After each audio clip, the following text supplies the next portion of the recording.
Friday. It's Christmas weekend. People have probably broken up now, I would imagine. I'd imagine there's going to be some hardcore shopping going on this weekend. I'd imagine there's a lot of people. I hope you've done your Christmas shopping. Like, tomorrow is not the day to do it. I would imagine tomorrow is going to be rammed. Absolutely rammed. Tomorrow is, it's the last full day, isn't it? Because normally shops aren't open all day on Christmas Eve. And that's Sunday. And, of course, shops aren't open on Christmas Day. So tomorrow's really your last proper day to go out and get anything you need to get. So hope everyone's doing well. Hope everyone's got what they need and they're on track for Christmas and then having a good Christmas. So in regards to wrestling, we have got a lot of stuff to talk about. There is a lot of stuff going on, but nothing massive. Let's go over to WWE. I just want to see what's been announced from them so far today. So according to this, we've got Bobby battling it out with Escobar in the semi-final of the United States tournament. So we've got that coming up tonight.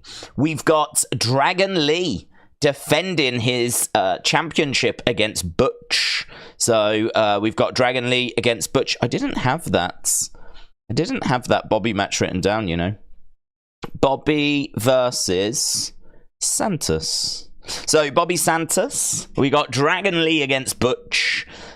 We've also got the Holiday Havoc match, 8-woman tag match. So this is going to see Michin, Zelina, Bianca, Shotzi taking on Bailey, Io, Kyrie, and Asuka. They've also got Dakota in the picture in her wrestling gear, which kind of threw me out momentarily. Obviously, she's still injured, so she won't be competing, but she will be likely at ringside. So, big 8-woman Holiday Havoc match coming up. According to this as well, tonight we have got Fight Owens Fight and Carmelo going head-to-head in the other semi-final. So we know where we are in regards to... I can't really do a poll because this is a taped show, but I have avoided spoilers. So I genuinely don't know what's happening. I don't seek out the spoilers. Thankfully, people don't tag me in the spoilers. So I've managed to avoid whatever's going down tonight. So to me, this is still a SmackDown. That's a normal SmackDown. But because it was taped, there are spoilers out there. So I could do a poll saying who's going to win, or because I don't know if we get the final tonight or not. But Bobby, Santos, Kevin Owens, Carmelo, that's our semi-final. So one of those is going to win this tournament, go on to face Logan Paul. After the shocking return last week, AJ Styles goes one-on-one. I didn't have this either. With Solo Sikoa. So we've got AJ versus Solo. I knew that AJ was cutting a promo, but I didn't know that he was going to be actually having a match. So AJ against Solo. And that's everything that's been announced. So anything else I've got there? No, I think that was everything anyway. That was a little bit more than I had in regards to a preview for SmackDown. So, yeah, pretty stacked. Hearing from AJ is going to be very interesting. And I don't think it's like a spoiler, but news coming from Fightful is that AJ isn't expected to be a heel, or certainly not an outright heel. So apparently we might be operating in a bit of a grey area. Word on the street is that he attacked LA Knight for a good reason. So we need to find out what that reason is. But it might not be that AJ Styles is actually going to go full-blown heel. So that's an interesting development because this is one of the more juicy stories that we've got at the moment over on SmackDown.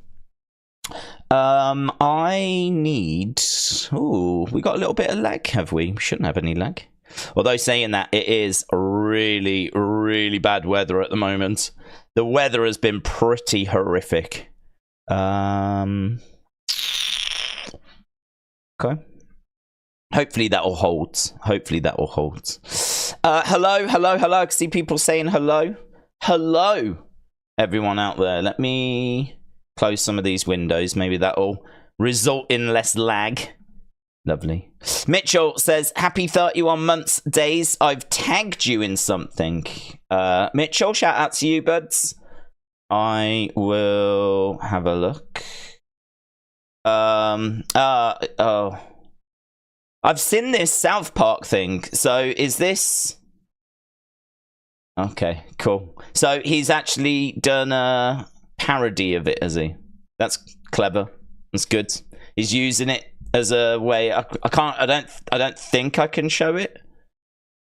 So I don't know if you've seen, but South Park have got like Logan actually appearing on the episode of South Park, and they take the mick out of like Prime and everything. Mitchell's just tagged me in a clip of Logan basically redoing the South Park clip. So I'll have to watch it afterwards because I don't want to run the risk of copyright strikes. But it's a good way of him like overcoming the negativity. With the elections taking place soon, Joe Biden needs to win as many people on his sides. President Biden issues a nationwide federal pardon to every American who has used marijuana. This includes those who were never arrested or prosecuted. Shares marijuana stock are up over 10% after the announcement. So is this real? Who's this from? Is this... I mean, this looks like a pretty good account.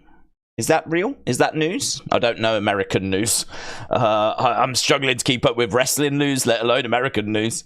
But is this true? That President Biden... Is this that he is a Liv Morgan stan? Is that what's happened? Basically, he has seen that Liv Morgan is a criminal, and he has used his presidential power to ensure that she gets off scot-free. Perhaps he has heard that there were some big plans for Liv, and he doesn't want them derailed because he's a Liv Morgan stan. He's the #1 Liv Morgan simp, and he is determined for her to have a big WrestleMania 40. That's what this says to me. That's what it says to me. President Biden issues nationwide federal pardon for every American, some of you out there as well, you degenerates, who have used marijuana. This includes those who were never arrested or even prosecuted. That's wild, isn't it? If you've smoked marijuana or done anything with marijuana, maybe, I don't know, put it up your bum. I don't know. You've been forgiven. You've been forgiven. You don't even have to say that you did it. You've been forgiven. Shares of marijuana stocks such as Tilray, never heard of it, are up over 10%. The White House says thousands of people with convictions will be eligible for pardons. So, appreciate the info, big time, and I can only imagine that he's just the biggest Liv Morgan stan. You can't tell me that that's not why he's done this. It's too coincidental. It's too coincidental. Bishop said, I've got a quick question. Do you think it is too soon to have 2-time winners of the Women's Royal Rumble match? No. No. I think you can do it at any time. That's something that can happen, and so it can happen anytime. I wouldn't say it was too soon. I wouldn't say, like... No. Could be fun, actually. Could be fun. So, no, I'd be down for that. I tell you what I was doing. I was just in the middle of... And then we got a little bit of lag, and I think we've had a little bit more lag. So, we are lagging it up right now. But yeah, I was just trying to share the fact that we were live over on Twitter. So I was just trying to do that. Oh, okay. This is going to be better. Give me one. I'm going to tell you now, it's going to lag a little bit for a second, right? It's going to do it because my better router just appeared. So I'm going to try and connect to the better router rather than this one, which isn't as strong. So is back and connected to the stronger router, which for whatever reason wasn't showing. It wasn't showing before, so I couldn't connect to it, but I'm on it now. Delwyn, shout out to you. Hope you are well. Delwyn says, Days, hope you are well. I'm good, thank you. Do you consider Gunther, Sheamus, Drew the best triple threat match of all time? Merry Christmas. Do you know what? I think I do. There's been some excellent ones over the years. Think back to WrestleMania 20 as well. That one comes to mind.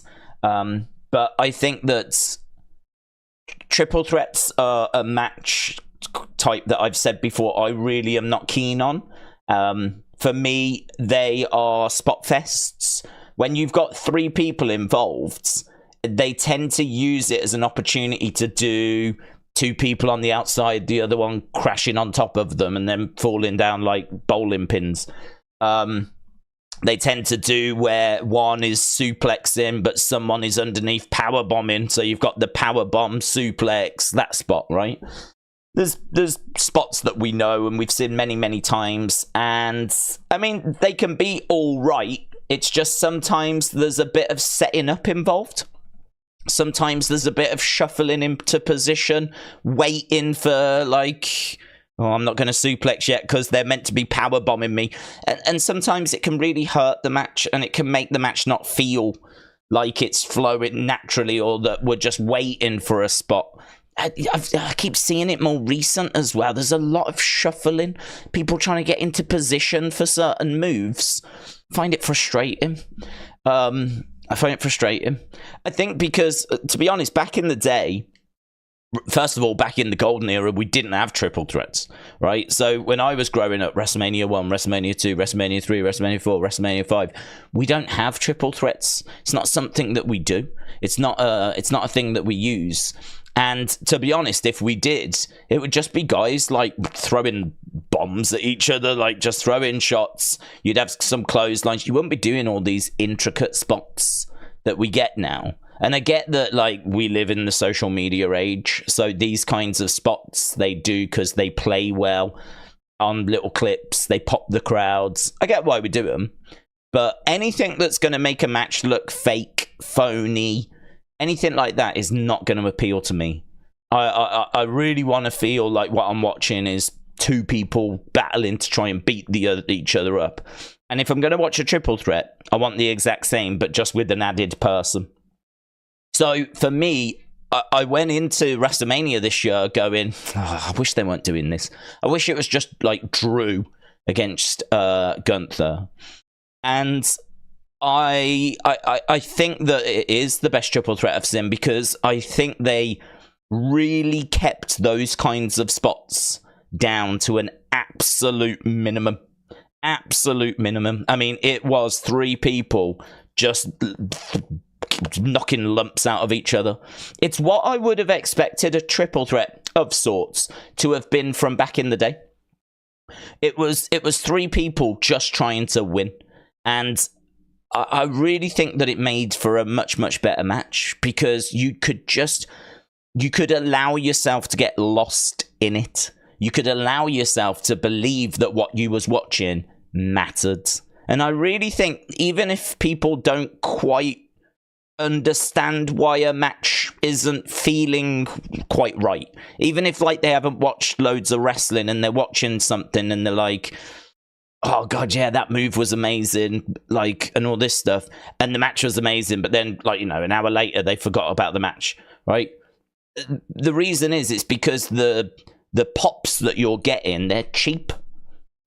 They're just there. You know, they're just there for the moment. You fast forward and you know, that's it. You forget about them. A lot of the spots that you see have oh wow, look at that, that's amazing, and then you move on with your life. It doesn't satisfy to a deeper level. It's very shallow, very shallow. But I think what they did in the triple threat at WrestleMania was they actually managed to take you on a bit of a journey and really convince you that they were trying to win. And because it mattered and the way that it was portrayed mattered, it hit deeper. It managed to satisfy to a deeper level. And for me, this is why It was a great success. I went into it worried, I'll tell you. I mean, at the time I said I wish this was a singles match. And now what they managed to come up with is what a lot of people regard as maybe the greatest triple threat of all time. It's definitely in the running for match of the year. And how funny that it wasn't a match that relied on just spot after spot after spot after spot. And that really does say to me something. That really says that the way they structured it and the way that they managed to execute it meant that it landed and connected on a much deeper level, a more satisfying level. And I would love for wrestling to just have a look at that. It feels like Gunther in particular, I'm going to credit with this. Gunther, I think, really understands what wrestling was back in the day and what it can be in this modern age. I think he really genuinely gets it. And you know, you don't see him doing loads of those you don't see him doing those kinds of spots, do you? You don't see him like crossbodying and knocking a load of people down on the outside. I don't know that I've ever seen him do a suicide dive, and literally every match has got a suicide dive in it. You don't see him doing these kind of stale tropes. Like, he is someone that goes in, just throws in chops. But when he throws in chops, he's not doing those chops, you know, that they do, now chop me. Yeah, I'm going to chop you, now chop me. He doesn't even do that. We were watching him against The Miz the other day, and they were just throwing him in, right? And when he was getting chopped back, it was only because he had just chopped, and so he was exposed, that a chop came back. It wasn't like, now you chop me, which you see like in AEW, and that's a trend that seems to have come from Japan. And that just looks silly to me. That looks silly to me. I'm not a fan of that spot either. I think there's some bad spots in modern wrestling, to be perfectly truthful, and I think that once you get to a triple threat, a fatal four-way, fatal five-way, they just seem to come out. They just seem to rear their ugly heads. So, yes, I do regard it as maybe the greatest. I would genuinely struggle to tell you of one that had the right balance, let's put it that way, because it still entertained the crowd. It still had moments that were pre-planned. It still had spots, but they just didn't look phony. They didn't take you out of the match or break any illusions, or there was no shuffling to get into position or anything. So for me, that's a sign of true quality. Miss Clown said, do you think Bayley will ever go face again? Yeah, definitely. I do. I think that what we're doing now is we're on the road towards that. I think the reason as to why we haven't done it yet may be because of the injury that happened. Like, you know, Charlotte got injured and apparently she's done her ACL, MCL, and all this kind of stuff. Part of me does wonder if Bayley was meant to successfully help during that match. I don't know if that was the plan. I don't know if she was meant to successfully, help. Was it Asuka? I think it was Asuka. Because she got told don't come down to the ring, and she came down to the ring, but she ended up helping. It seems a bit weird when the story we've been telling is that she's gonna, don't even come to the ringside area. Don't come to the ringside area. We don't need your help. She ends up coming down. You would think then it would result in her costing her teammate. It didn't. It actually resulted in her helping her teammate, but it just so happened to be in a match where Charlotte got seriously injured. So I do look at that and wonder if that went the way that it was meant to go, or if it was just a bit of a, audibles had to be called because of the injury. So it felt to me like we were on the road towards Bayley being kicked out of Damage Control. If she is kicked out of Damage Control, fairly confident she turns face. So, yeah. And apparently she's just signed a brand new deal as well. Brand new deal. So it looks like Bayley is around for a while. We've also got today news, of course, that the wrestlers that were released their non-competes are up today. So that means they can pop up, show up wherever, whenever, which is very exciting.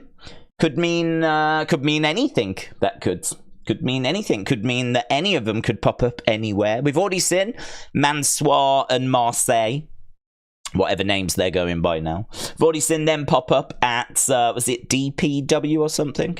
Some indie promotion.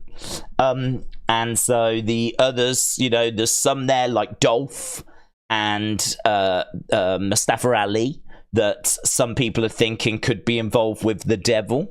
So we may see some movement on that now. You know, the reason as to why the Devil hasn't been revealed could be because of the non-compete clauses, you know. Wrestle with Andy, hello, hope you're well. What's the biggest shock moment of 2023? I'd say Nakamura calling Dusty Rhodes inbred. Nice. Biggest shock moments has to be, it's got to be Punk in it. It's dull, it's boring. Shout out to Sammy walloping Roman with the chair at Royal Rumble. That was so long ago now, it feels probably not even like it was 2023, but it was. The Rumble, almost a year ago. I mean, that was an amazing, amazing moment. And also, was it not this year? Do you know what? Actually, this might be my number one. It would definitely be my number one for funniest. Would it be my number one for favorite? Oh, it really could be.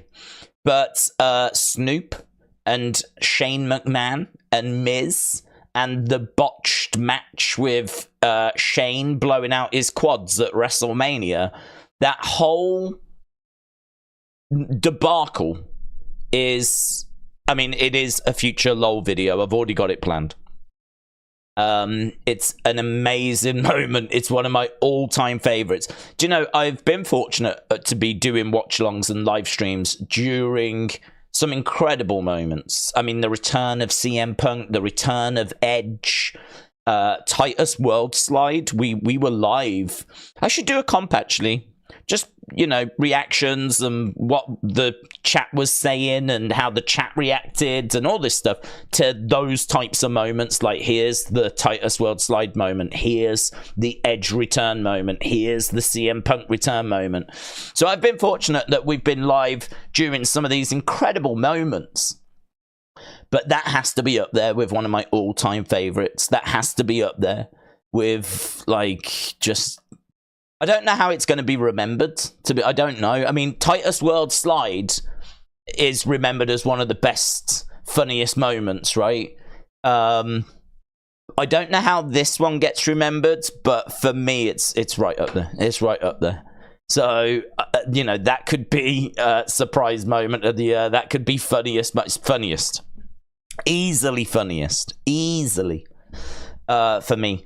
And so, yeah, I've got to include that. But I think Punk coming back is going to be, it's probably end up being my pick. Something that I just, up until the moment it happened, something that I never thought we would see. Incredible. And then when the details came out after about how he had signed a contract that morning, they'd spoke just 7 days before. And there was, like, next to no one that knew it was going to happen. The wrestlers found out literally before they walked out for that match. They found out that Punk was coming back after the show. And I don't think any of the other wrestlers were told. I think the ones in the main event were told, and they were only told because, obviously, it was going to impact them. Because this thing was going to happen, so they just gave them the heads up on it. But outside of that, no other wrestlers were aware.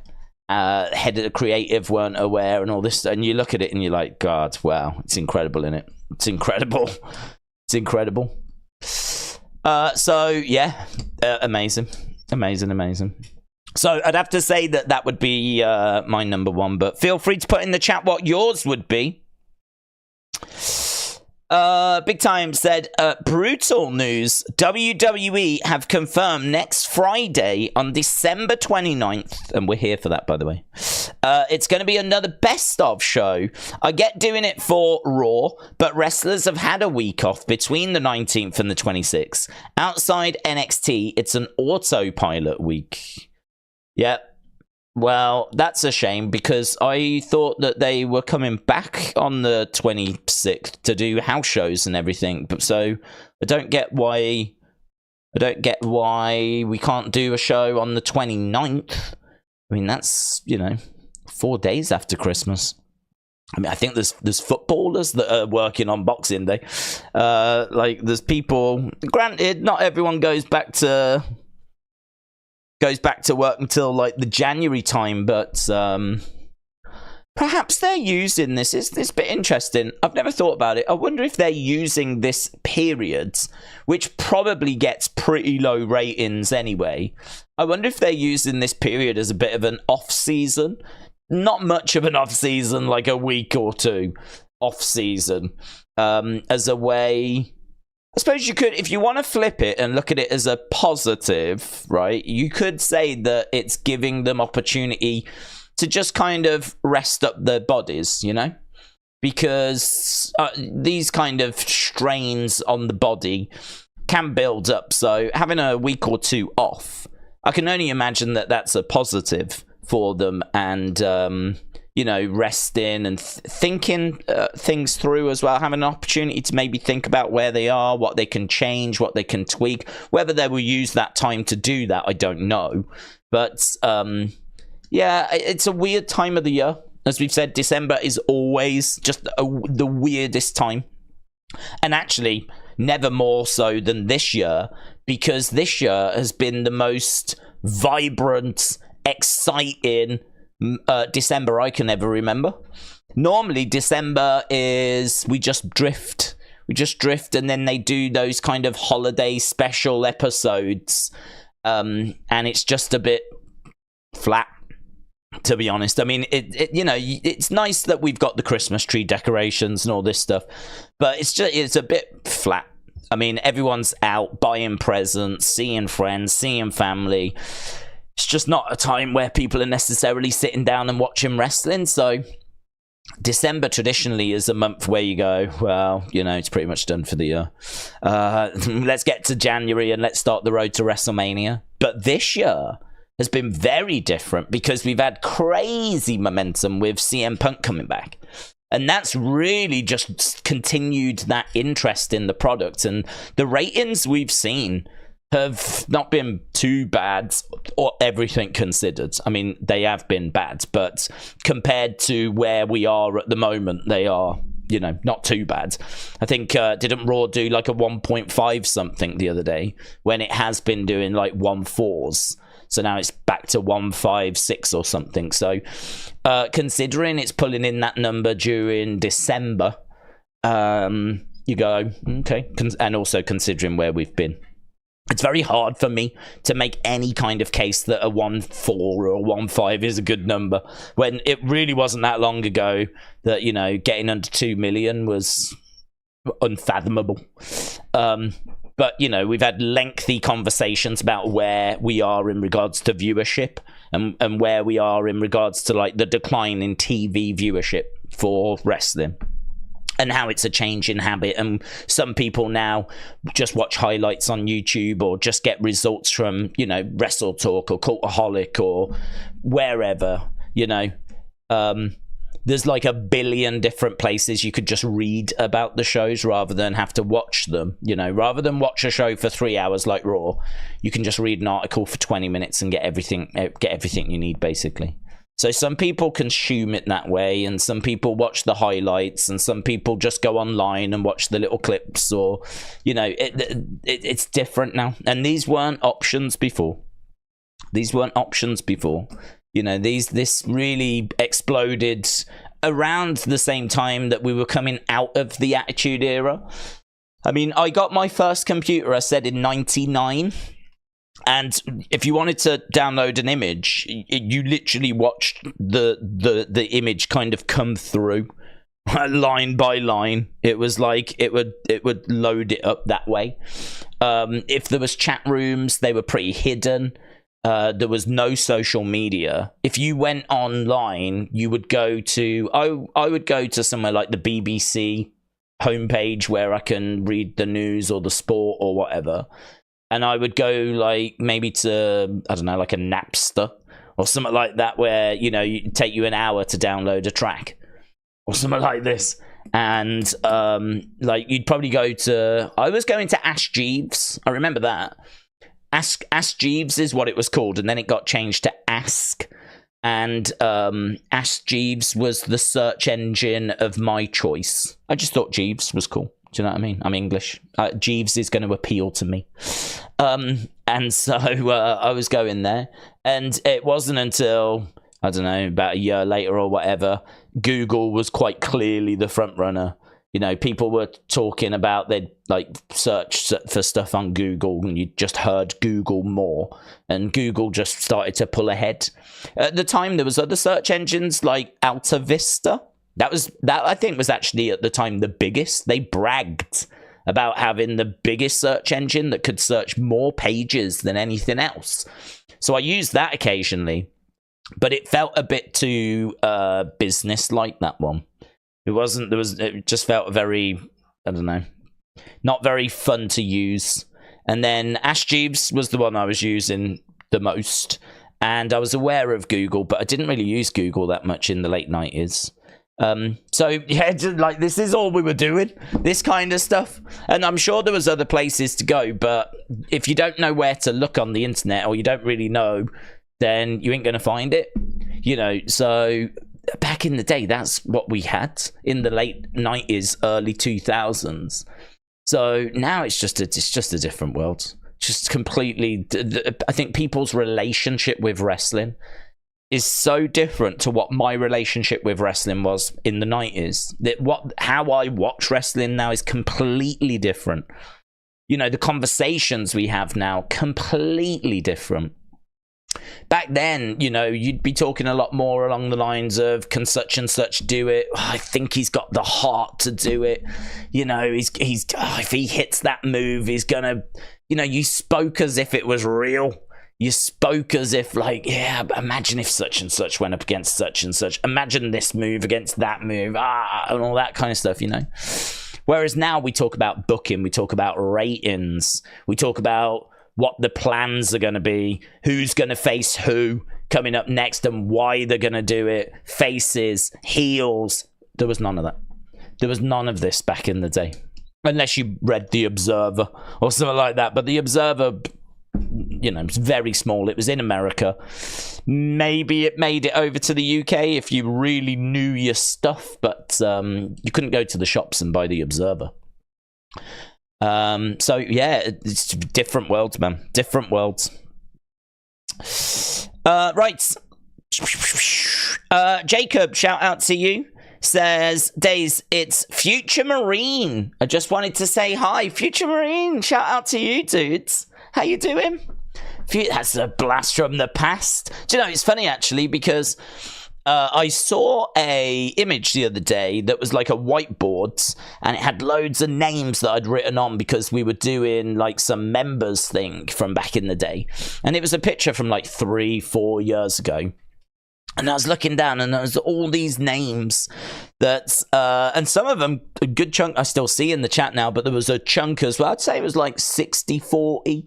It's probably 40% of the names. I was like, I haven't seen that person in a while. I haven't seen that person in a while. And it was like, yeah, you just, I don't know. It's just the streams just move on and people come and go. And we've said before, like some people that were free because they're at college go to work, not as free anymore. Some people that, I don't know, were unemployed, get a job. Or whatever. Some people fall out of love with wrestling, unfortunately. People maybe get into it when they're young, and then their tastes change as they get older. So I was looking at it, I was like, yeah, man, that's crazy. Definitely, the community that we have now is not the exact same community we had even a year ago. Or definitely not 2 years ago. Certainly not 3 years ago. It's ever changing and evolving and churning and all that stuff. So, yeah, brilliant to see you, buds. Brilliant to see you. A blast from the past. I hope you have a very Merry Christmas, as I wish everyone a very Merry Christmas. I can tell you, actually, Mitchell, with excellent timing, said, how did your visit to Wrestling Shop go? Horrific. It went horrific. So my day yesterday was one of the worst days of the year. I jumped on a train. So I finished the AEW stream at 3. I pretty much went straight to bed after the stream because I knew I had to get up. So I went to bed, got up.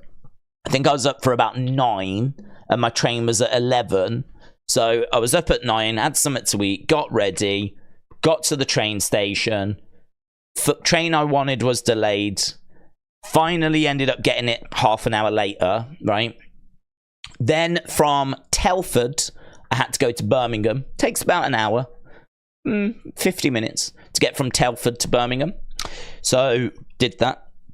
Got in at Birmingham, had 5 minutes to try and find my platform and change. Made it. I had to run and find it. Got onto this train. That train from Birmingham goes straight to London. Got onto that train. Made it about another, I'd say, hour outside of Birmingham. And then an announcement was made on the train. This train is no longer going to London. There's been a fault on the line. The overhead cables have been damaged by some high winds. We've had some really bad... If you live in the UK, you'll know there's been a bad kind of storm. Nothing like Florida, right? Nothing along those levels. I mean, it's just windy. That's it here. But that's enough to break our fragile transport system. So basically, I got as far as Northampton. The train terminated there. And all the trains to London after that were just getting cancelled. So I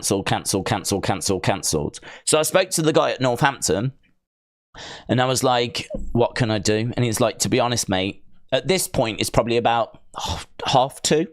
So at this point, it's about 2:30. He said, to be honest, I can't see it getting fixed till about 6. And I was like, that's no good. That's no good. Because if a train leaves Northampton at 6, it'll get into London at about 7. I've still got to go to the Wrestling Shop warehouse, film and everything, and then get back before my last train. And I think my last train was something like, I don't know, 10 at night. So I would have had 3 hours, and that would have been it. And it's not enough time. It's not enough time. I think it would have been a case that I would have got to the warehouse, and then I would have had to left immediately. So I had to turn around and come back. So I didn't get to go. I was so annoyed. It was such a waste. By the time I got back, it must have been around about 5 o'clock. So I got up and started getting ready at 9 in the morning. By the time I got back to Telford, it was probably about 5 o'clock, and I'd achieved nothing. I'd done nothing. I'd had a day on the trains. The only saving grace, the only thing that made the whole situation not make me want to resort to tears, was I was sat on the train with my notepad, and I was on my phone watching videos about Joshua and boxing and everything, so I could make notes for tomorrow. So it wasn't completely wasted, because as I was on the train, I was actually making my notes for the boxing. So I would have done that at home anyway. Well, I would have slept, but I would have, it would have worked out somehow that I would have done my notes for the boxing. So the thing was, by the time I got back home, I was shattered because I hadn't had enough sleep. So I was like, you know what, I'm going to bed. So I ended up going to bed, and it just threw everything out. So it was a flipping nightmare. But I managed to save it because of the fact that I made, had I have just sat on the train not doing anything, it would have been a complete write-off. But at least I made boxing notes. So yeah, very disappointing. Very disappointing. I really wanted to go and get some footage and have a toy hunt ready and all that stuff. but the Storm decided otherwise.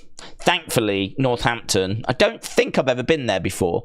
Thankfully, their station is a decent-ish size. There's some stations in the UK that are literally just two like platforms, and then you'll have like a bit of a shed.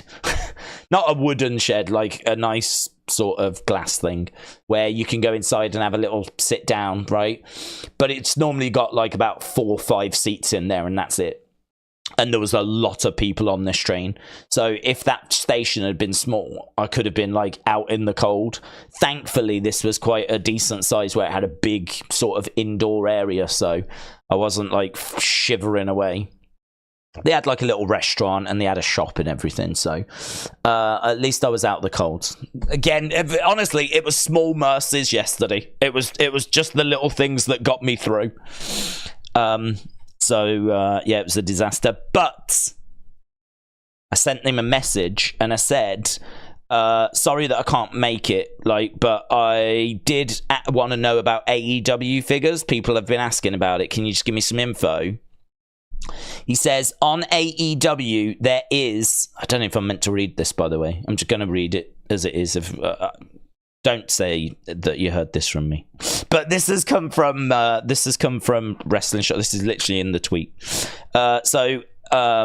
Tweet text on AEW. There is a worldwide issue. Basically, they seem to overload too much, and it clogged up retail. So they're now taking some time to reset.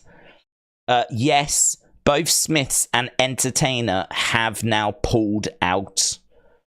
It's a niche line to WWE. And you really have to know which ones to order.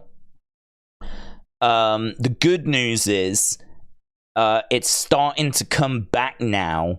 And the latest set, which he's put in brackets as being Unmatched Series 8... has already arrived at Wrestling Shop. He says, we've managed to get it 8 weeks before Ringside Collectibles, which is just, I don't know how they're doing this. This is not what's been happening. In the UK, we always get stuff after America. Always. America get it, and then, I don't know, a month later, it ends up finding its way over here. It's like they sort you lot out first, which is understandable. You're the biggest market. So they sort out America first. And then, whatever gets manufactured after that, it's like, right, now let's do Europe or whatever, right? So the fact that he managed to get Legends Series 21 before, Target is... that's the very first time I've ever heard of it. I don't know that I can give you any other examples, right, of that happening. But now he's managed to get AEW Unmatched Series 8 weeks before Ringside Collectibles. I don't know how this is happening. I really, really don't. It's brilliant if you're a UK figure fan. If you're a UK figure fan, you're eating pretty good at the moment. Because certainly with the Legends, we weren't even getting them in this country. Weren't even available at all, let alone before America. So, yeah, pretty wild.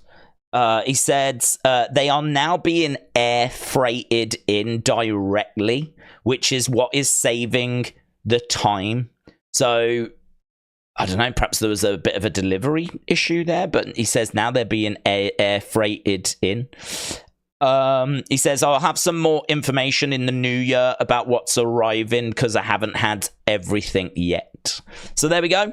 That's what he says. So apparently it was a case that the market was flooded. And according to, this is the guy that runs Wrestling Shop. According to him, he says, you've really got to know what to order because... clearly some of those lines are not shifting, some of those figures aren't moving. I could imagine the bigger names do pretty well. I'd imagine, considering the TV time Orange Cassidy gets, I'd imagine that that's gonna shift, or they'll sell. But then I don't know, is a Butcher figure gonna do very well? Is a Action Andretti figure gonna fly off the shelves? But then, is a Timeless Tony Storm gonna do better. I'd imagine it should do better than a Butcher or a Blade, right? But I can understand what he's saying there. I can understand, because it's a niche market. If you've got people that are not really appearing on Dynamite too much, then their figures are likely going to sell slower. And I think, like, you need to not have your money tied up in those figures. You need to make sure your money is going into the figures that are going to sell quicker and turn over quicker. And it seems like, you know, is the people that buy the figures for the entertainer, are they really going to know? Because, to be honest, if you buy figures for the entertainer, you ain't just buying AEW. They don't have an AEW figure buyer. They have a figure buyer who's responsible for buying Star Wars, Marvel, WWE, AEW. Like, there's someone that oversees lots of brands, right? They don't have someone that only does AEW. So that person has got to try and figure out how many to get of each figure.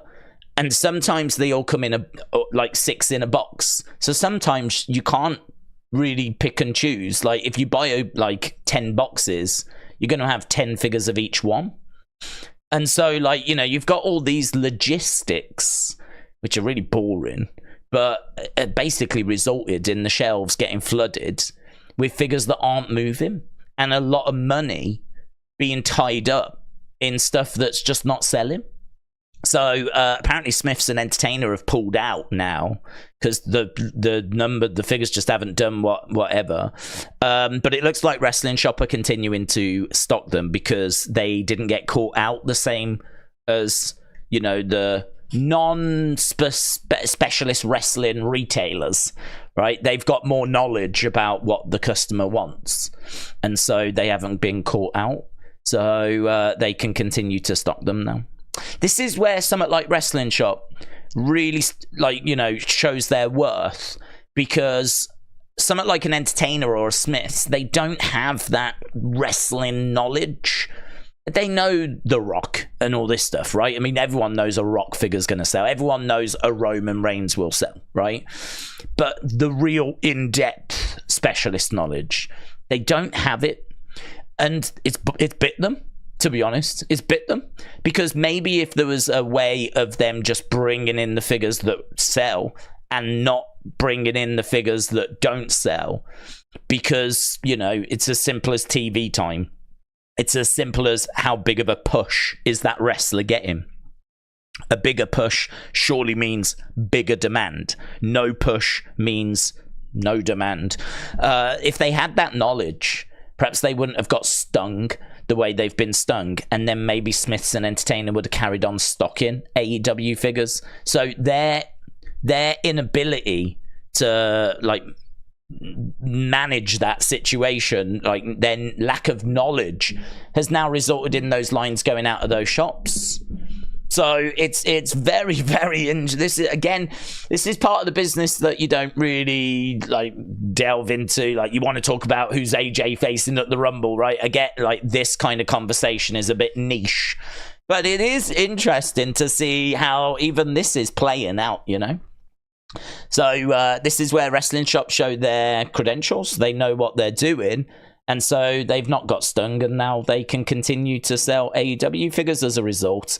And I mean, this is going to be a great boost for them, because now they haven't got Smiths or the Entertainer as competition on AEW figures now. They can, and they're getting season 8 in 8 weeks before anyone else. They're loving life at the moment. They're killing it. So yeah, I would love to have gone down and, like, spoke to him in a bit more detail. I don't know what else I would have asked him, but it's always good to catch up with them, because obviously they've got their finger on what's happening in that action figure world. So yeah, it would have been great, but at least we managed to get some sort of answer. I wanted to get that for you guys, so I just got it as a text instead. Defcon said, did they say anything about the AEW figures? Boom, there you go. So Smiths Entertainer pulling out because of the fact that they got stung with the line not moving quick enough and slower moving figures just clogging up the range, basically. And that meant that too much money was being put into it, being tied up into it. They weren't seeing the return. They like to have so much money being generated for every inch of shelving space, you know. I mean, if you've ever been in Smith's, they cannot fit anything else on their shelves. It is just, I'm sure you've seen toy hunts that I've done. I mean, it is from floor to ceiling just rammed full of products. Like every inch is just full of stuff, and it's like you can tell that every inch is like of a premium, so they want every inch to be generating so much, and AEW seemingly fell below that, and that's it. You know, the decision was made, but they have to take some of the responsibility themselves, because I think it would have done better if it had just been like, you know, the main people. I think it trying to flesh out the line by putting in some of those niche characters. I mean, it's good, like, you know, it's, as a wrestling fan, it's good to see that they're making figures of those people. But if those figures don't sell, that is a big problem, because the production costs, the time to design them, the shipping, the shelving space, like it's a problem. It has knock-on effects. Cynthia, shout out to you, my friend. Cynthia says, Merry Christmas days and Mama days. Oh, thank you, Cynthia. Thank you. Merry Christmas to you. I am wishing you and your family a very blessed and wonderful Christmas. That's very kind, my friend. I really appreciate that. And yeah, I hope you have a great one as well. It's crazy to think that it's Christmas weekend. It doesn't really feel like it. I don't know why. It doesn't really feel like. I think it's because I'm just a bit isolated from it. So, like, you know, I don't go to the shops. I have been, and I was out obviously yesterday, like having a little trip to Northampton and then coming back again. So I got to see, like, you know, people doing a bit of Christmas shopping. So I felt it a little more yesterday. But yeah, I suppose the rest of the time I'm just here, aren't I? So I don't really get that vibe as strong. But yeah, it's awesome. It's one of my favorite times of the year. Obviously, as I said, we got the family round next week, so I can't do the 27th. But we're here tonight for SmackDown, of course. We're back tomorrow for the boxing. Amazing. Can't wait for that. Absolutely stacked. Sunday, we will do a Sunday stream. We will do something on Christmas Eve. Cheeky little Sunday stream. And we're here on Christmas Day. I've already set the stream up. So we're here on Christmas Day. And I can tell you, I can reveal that we are going to bring back the Wheel of Fun for one stream only. One stream only. We're bringing it back on Christmas Day. But one stream only. This was something that was so flipping popular. And we did it all the way back in like 2018, 2019. It was so popular and people still ask about it to this day. And basically what it is it's one of those wheels that appear on screen. You can press a button and it will spin. And what I tend to put on it is like giveaways, forfeits, blah blah blah.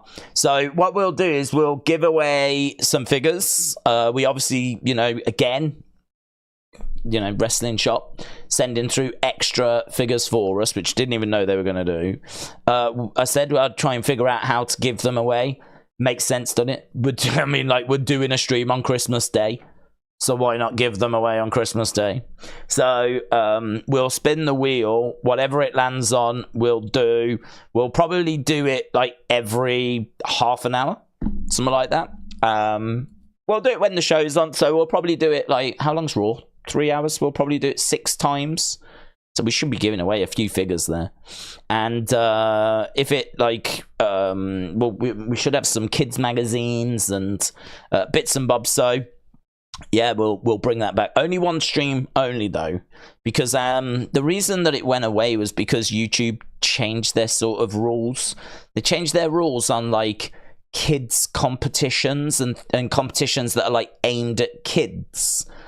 And it was all a bit like a few years ago, there was a real crackdown on kids' content and like competitions in particular.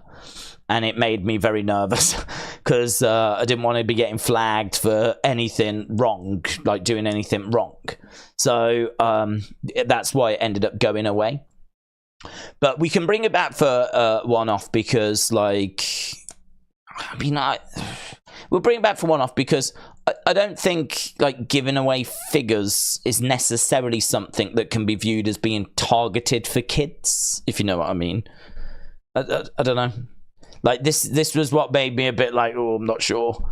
But, yeah, we'll bring it back for one stream. But this is why I wouldn't feel comfortable doing it all the time. Plus, I don't have access to, like, figures all the time. So, Wrestling Shop's generosity is what has resulted in this. So, that'll make the Christmas Day stream a bit more fun. Because, and a little bit different. And something that I know that will be appreciated by the community. So even though it's a best of show, and it's one that I know that people may feel like, oh, I'll skip this one, we're still going to try and have a bit of fun with it. So, Zoom Station said, kids ruin everything. Amin said, Days, don't eat too much food at Christmas. Well, do you know what? I'm not, to be honest, because Christmas Day doesn't really mean anything to me. I am someone that's always enjoyed Christmas, celebrated Christmas, but Christmas to me is more about family, and my family are not really all going to be here on Christmas Day. My dad in particular, he's actually working on Christmas Day. He works in like the hotel industry and he's working, so he's not here Christmas Day. So like my mom, my brother, you know, I'll be able to see them, but I don't even think we're doing presents on Christmas Day.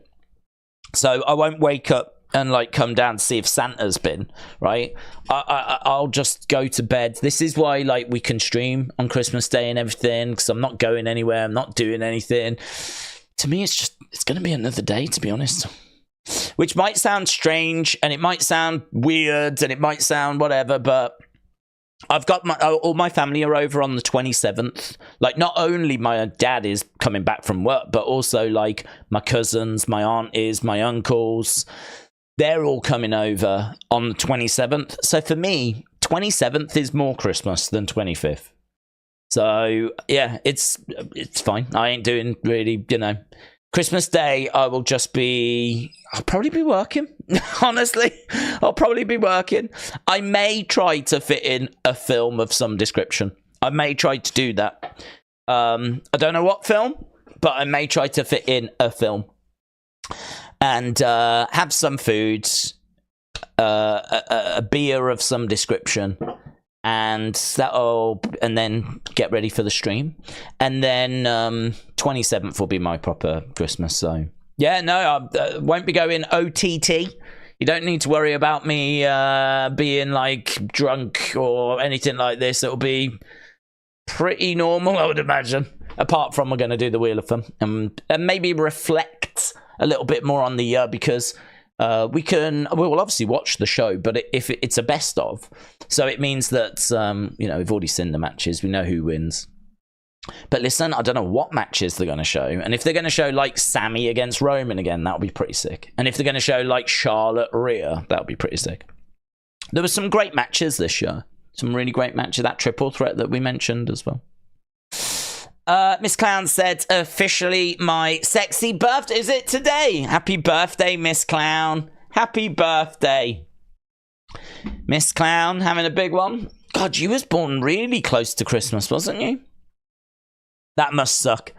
That's one of them, innit, where you get like, this is your birthday and your Christmas present. That sucks. I always felt sorry for the kids at school that had that situation where they had their birthdays really close to Christmas, because they did get screwed over in that fashion. And I'm sure you've experienced it, and I just want to say I'm sorry and I feel your pain. Kian says, I hope you are well and looking forward to SmackDown. I am, yeah. I am, because this is not a best of. So So I'm looking forward to it. It's a proper show. So we get to sink our teeth into something which is going to be a proper show that's going to push the storylines forwards. The bits of news that I've got: Matt Riddle going to MLW. That's pretty interesting. He's been there before, but he's going back. So that's fairly big news. Triple H apparently going to be in charge of the Hall of Fame, which is something we have spoke about. I love it because I think that it needs a change. I think that what we do now is better than what we did before. And I don't know how he's going to ensure... I think maybe what they've got now is probably the best version of it. They do it in the ring now rather than on a stage. I don't mind it being on a stage. I don't mind it being in a ring. I don't mind which way they do that. But I like the fact the classes are kept relatively small. I think it's about 5 inductees, and it should mean that each one gets a bit of time. But I would like to see the legacy inductions get a bit more than they get. And I would like to see people getting a little bit more time to talk if they so want to. Because I think this is such a great opportunity for some of those stories that we've not heard. If you go back and watch old Hall of Fame inductions, there's some brilliant stories. There's some fantastic, really interesting, insightful, just glimpses into what it was like on the road, or some of the stuff the wrestlers got up to away from the ring and whatever. And you can learn a lot by watching just old Hall of Fame induction speeches. So I think we sort of lost that a little bit, because now it's, yeah, they talk, but they get, so long to talk and that's it. And they can't really get stuck into any stories because it's, I want to thank these people. And maybe a quick little, do you remember that match we had? So that was like a real highlight in my career, blah, blah, blah, blah, blah. But once they've done that sort of stuff, it's, time's getting, it's time to go. So, I don't know. I don't know how we can, I don't know how we can shake it up. I don't know how we can give them more time. I mean, you don't want the thing to go on and on and on and on and on. I'm not saying do that. Maybe we should have, one less person go in. Perhaps it should be a class of 4. With 1 headliner and then 3 others that go in, rather than just shoving people in, rather than quantity, let's get them in. I would much rather that we had, say, 4 people that went in. One of them was the headliner. They got a bit more time to talk. The legacy people that go in, which legacy, I don't even understand really what that is. I mean, I was under the impression legacy inductions were people that hadn't worked with WWE but are so important to the business, they have to go in. And so I was this is where your Gotches and your Hackenschmidts and your Ed Strangler Lewises and your Luthezes. This is where those kinds of people, your Gorgeous Georges, they go into a legacy because they haven't really got a connection with WWE, but they do because they were so important to wrestling. But then what we're seeing on legacy is like Lord Alfred Hayes went in through the legacy class, and Luna Vachon went in through the legacy class. Luna Vachon was at WrestleMania 9, right? What if you're going to put her in the Hall of Fame? Put her in the Hall of Fame. Why did she go in through the legacy class? So I would like to see these things just get reviewed, and I hope they get reviewed, because I think the whole thing can be done better. I would say it's in a better place than it was. Ric Flair was talking. Triple H had to come out and basically tell him to wrap it up during his... that's just... And it just looks so bad. It looked bad at the time, but it looks bad when you watch it back. That this person is being told to wrap... he can talk and talk, right?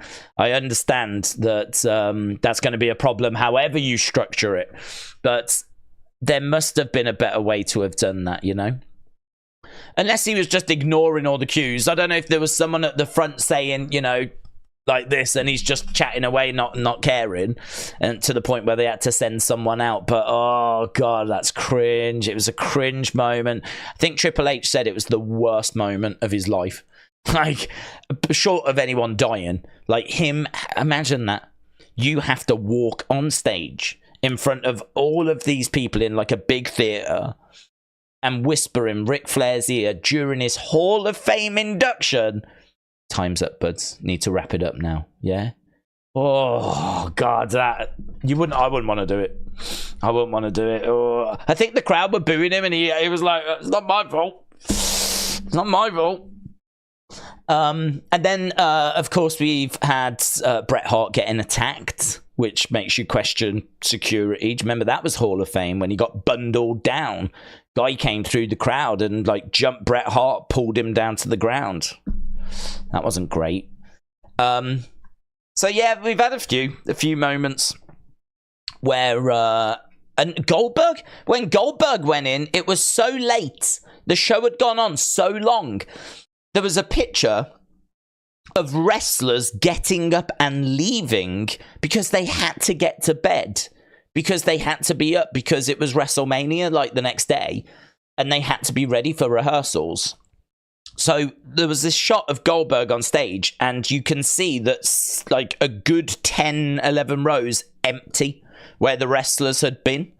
And like, you know, I think as one was going, someone else was going, and then like, you know, people started to leave, basically. It weren't because they hated him.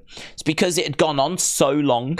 So Hall of Fame, is like the structure of it has always been a bit iffy. I think what they do now is a lot better. Probably the best version of it. Although I did always enjoy the very early ones from like 94, 95, when they had like a long table and they just brought everyone out. They had them sat on the table. There was a plinth in the middle, and they, like, you know, stood up, came to the plinth, said what they said, and then went back to their seats, and they were like on stage the whole time. That seemed to work okay. I don't remember there being too many issues with that one. But yeah, like, I hope it's not just a case that he's just going to now be like naming. Right. Big Time said, I feel bad for people born on January 1st because I remember leaving the house and you could hear a pin drop. Shopping centers look like graveyards. You'd see maybe 1 or 3 cars. No, celebrate him. Well, as you two said, all is quiet on New Year's Day, and ain't that the truth? So, yeah, that's a weird one. New Year's Day, and I suppose Christmas Day as well, they're the 2 days where the world most feels like it's gone through some sort of apocalypse. It's very, like, you walk out and it's, like, just quiet, and there's not really anyone around, there's not really anywhere to go. It is a weird one, I agree. Mitchell, shout out to you. Scottish Nightmare said they really shouldn't have fans at these Hall of Fames. Yeah, they've ruined it in the past. They treat it like a show and it's disrespectful.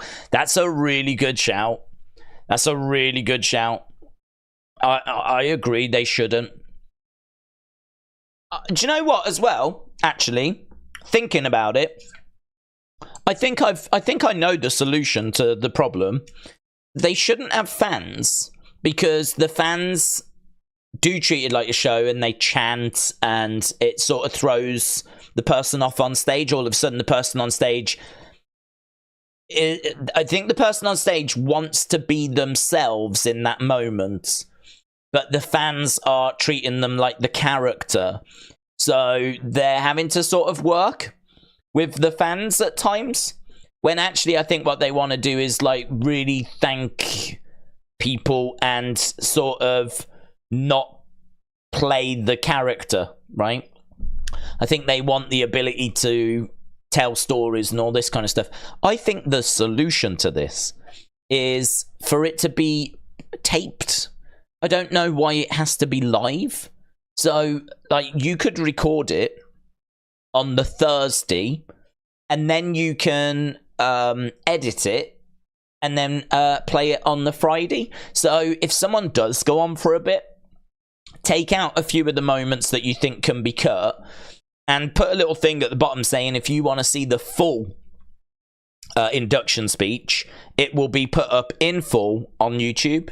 Like, you know, you can put the full thing on YouTube. Here's Ric Flair, here's blah, blah, blah, here's blah, blah, blah, here's blah, blah, blah. So you can go there and watch the full inductions if they've gone on a bit, right? Chances are they should be able to hit their times. And, you know, you just do what you do. Like, we need this, like, 20 minutes, 30 minutes. If you can do that, we'll keep the whole speech in. If you go over, we will have to edit it in order to fit the 2-hour time slot we've got on TV or whatever. So as long as the people know that you've got 20 minutes guaranteed, right? We need you to hit 20 minutes. If you go over 20 minutes, that's when we're going to start editing. That then should allow them to tell the stories they want to tell or do what they want to do. And if they go over, they go over, and it'll just get edited. But the full speech can go up on YouTube. So something like that, I think, would be a fun way forwards. Because no one's going to care about... There's no spoilers for a Hall of Fame. We know who's going in, right? I can't imagine someone's going to leak the stories that they're going to tell during their induction speech, right? So why not tape it? Why does it have to be live? So I would... and if someone says, oh, well, you tape it because of the fact that it's got to be done at the show or whatever, well, it doesn't have to be, does it? It doesn't have to be. And you could do it like the night before, or you could do it like, I don't know. I don't even know if you could do it before. I suppose you couldn't really do it before, because if they go on, you're going to throw out the SmackDown timings. So perhaps you'd have to just do it the night before on the Thursday. But yeah, I would definitely look at doing something like that. Edit it, and then, you know, lovely. And yeah, I agree. Like, I think fans being there is a bit of a problem. I think they're not needed. They're not needed. They I don't know why they want the fans there. I'd make money in it. That's why they want the fans there. Sell the tickets and to make money. But yeah, I agree. I think it's better without them. Let's go down. I cheered for the Browns when Baker Mayfield played for them, says Mitchell. 45 minutes till the show starts. Yeah, it's flown. We've been live for an hour and 15 minutes already. So the other bit of news we've got is Authors of Pain are apparently on the way. So AOP are coming in, and they're expected to be coming in very soon.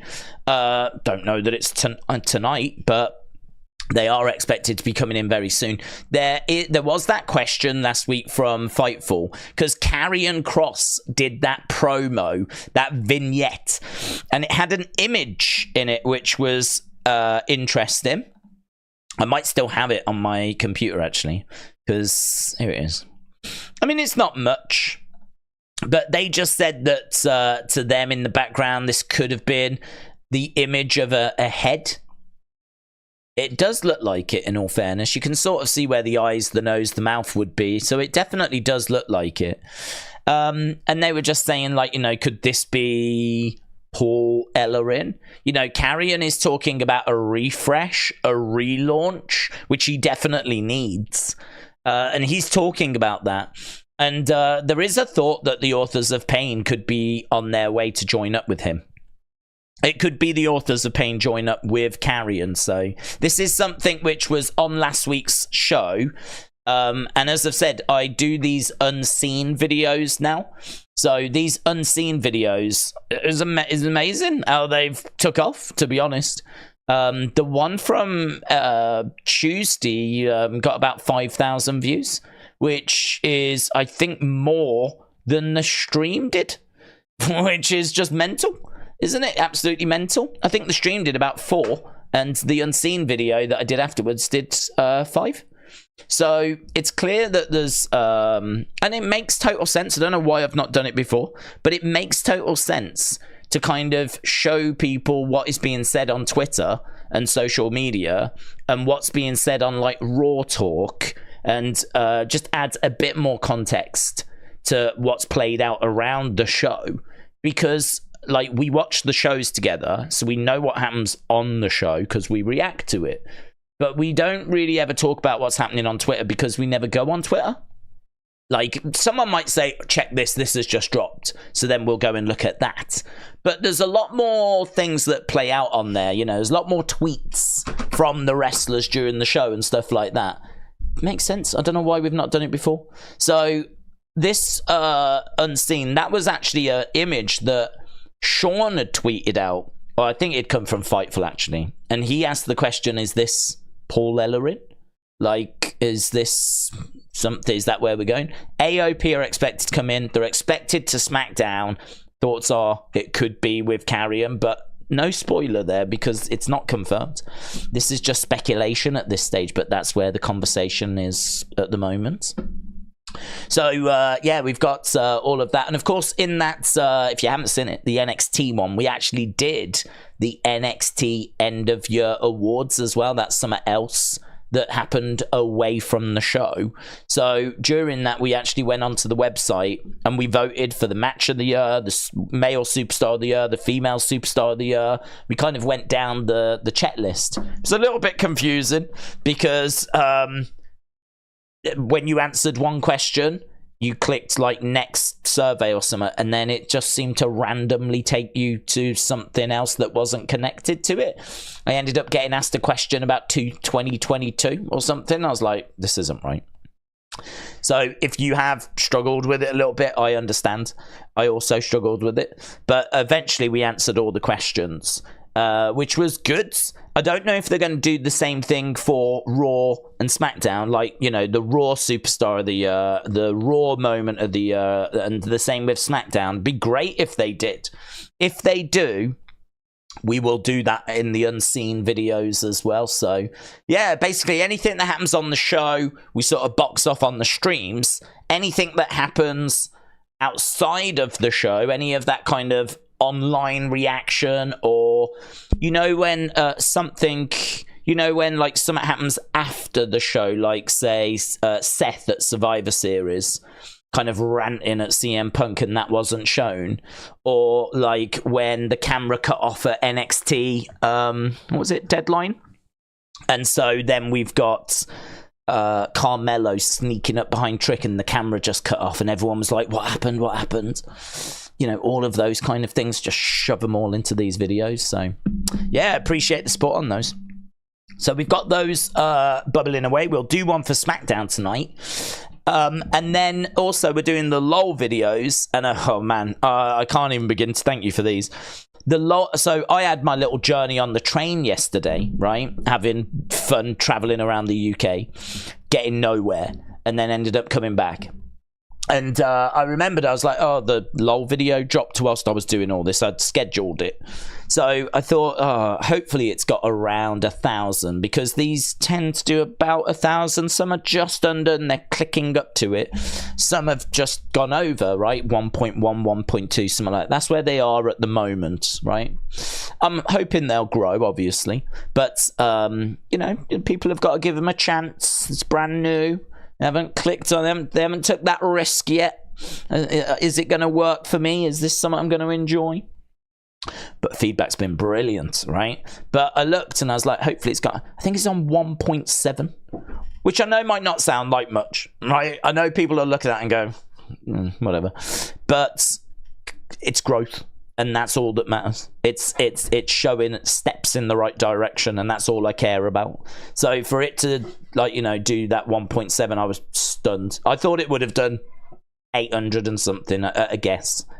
And like it'd just be under that 1,000 mark. So when it had done like 1.7, I was like, what's happened? What happened? So that was random. I don't know why it jumped up the way that it jumped up. That's quite an increase. But I'm so grateful. So big thank you to everyone that's been supporting that series. There was another one that dropped today, which actually is one of my favorites today. The DX Christmas gift ideas. Sean and Triple H are so funny together on those. They are so good. They've got great, I mean, I love DX. They've got great comedy timing. And it's DX basically going through some Christmas gift ideas. I wish they still did that. I think R-Truth would be perfect for that. R-Truth trying to like just promote like some of the stuff on WWE Shop for Christmas would have been brilliant, absolutely brilliant. So hopefully we can do that next year or something. I feel like we might have had something this year. I feel like we had something. I think we saw, but it was not, it was nothing like what the video was today. The levels that they went to, the amount of work, scripting, and story and jokes that were put into them, like back in 2008, 2009, was really good, really, really funny. So yeah, that's what today's video on. It's about 5-6 minutes long, and it looks at 3, I think it's 3 or maybe even 4 of those clips that they did for Christmas to try and promote some of the merch. And it's DX being DX. So yeah, it was one of my favorites today. So yeah, good. Everything's rocking and rolling as we're heading towards 2024.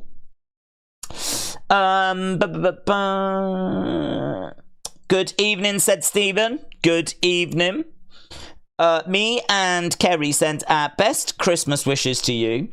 Wham got Christmas #1 this year. Looking forward to a great Smackdown. Ipswich Leeds tomorrow, says Stephen. Stephen, shout out to you, buds. Was it Wham, was it? I didn't see. That's disappointing. I didn't want Wham. I don't hate Wham. At last Christmas is Christmas #1.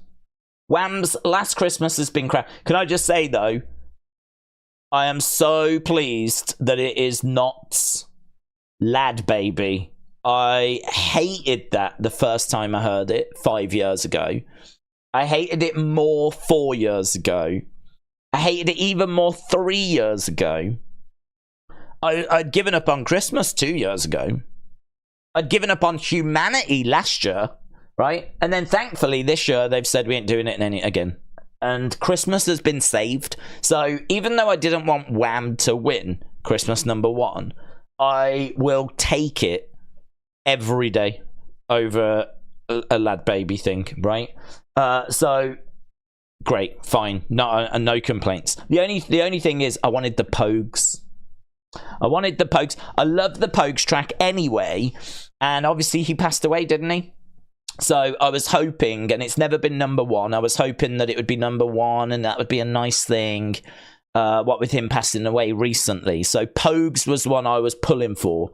But I think it was quite obvious that it wasn't going to make it because everyone was saying it was either Sam Ryder or Wham, and that seemed to be the battle. It's either Sam Ryder or Wham, and it's Wham Last Christmas that's got it. So in the UK, our top 5, official top 5, is Ed Sheeran and Elton John, Merry Christmas. I think that came out last year. Noah Kahan, Stick Season. Don't know what that is. Mariah Carey, All I Want for Christmas Is You. Sam Ryder, Your Christmas to Me. He was our Eurovision guy from the other year. He came second, which is amazing for us. And so everyone loves him. He's quite a bubbly person as well. So he's popular. So that's his Christmas one. And then #1 is Wham. So I don't even know where Pogues ended up. I don't even know where the Pogues got to. Which is, where was Fairy Tale in New York? Yeah. Where was it? Sam Ryder was Wham's closest competition. Anyone that muttered, Alexa, play Christmas songs, got Sam Ryder. And each of those plays counted towards, that's cheeky, innit? That's cheeky. So apparently it was like something to do with Amazon. He had a deal with Amazon. So if anyone said, Alexa, play Christmas songs, then... Oh, I've got Alexa now. My tablet just popped up. Got Sam Ryder, which apparently helped him massively. #1. Where was the Pogues? The Pogues made a big push. It ended 6th. Oh. So it was just outside the top 5. It ended up in 6th place. Oh. Well, there we go. Still better than Lad Baby. Who I really hope... I know that they were like raising money for charity. But honestly, you don't have to take away Christmas #1 from people to do that, right? You're doing a nice thing, but you're also doing a horrific thing at the same time, right? For me, they cancel each other out. So hopefully we don't ever have to endure songs about sausage rolls ever again. Social media Zoomers will not allow Fairy Tale of New York to be #1 because of the language.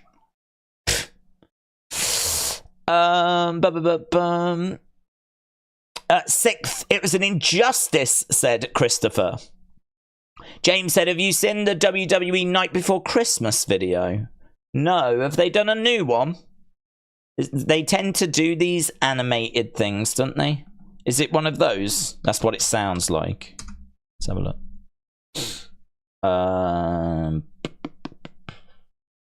Oh, no. Dropped 8 hours ago, and it is super. It's 4 minutes long, and it looks like different superstars maybe reading The Night Before Christmas. Okay. No, I hadn't. Appreciate it.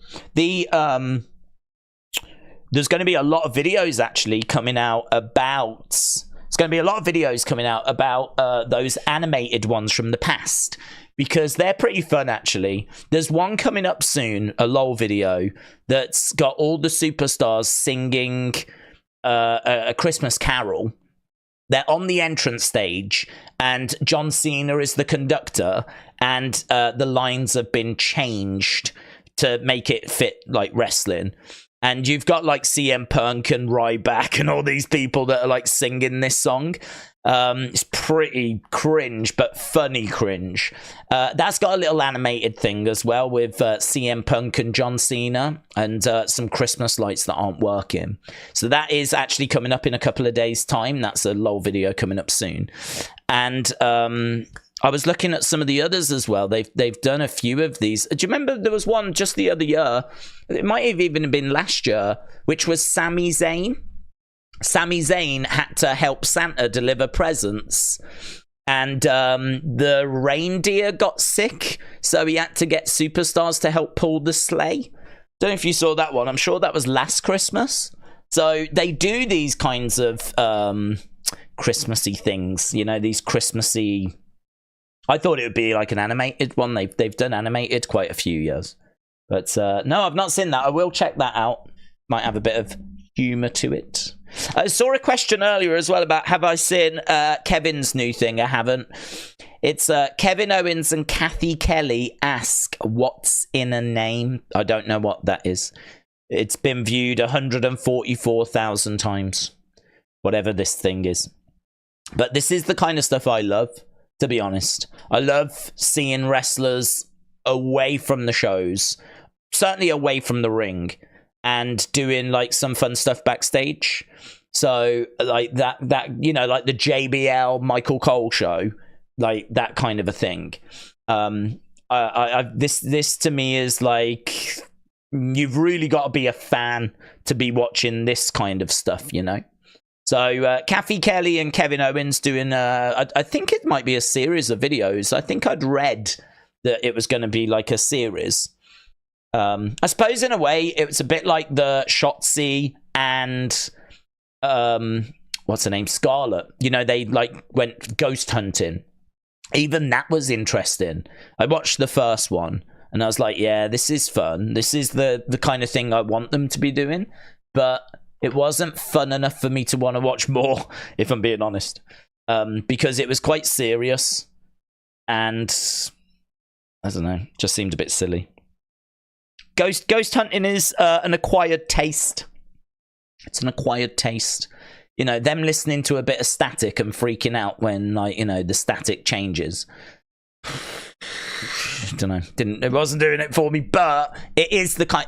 If it is the kind of thing they should be doing, and there will be an audience for it. There will be a market for it. There will be people that enjoyed it, and so yeah, just because I wasn't the market for that one doesn't mean I don't think they should have done it. They were right to do it.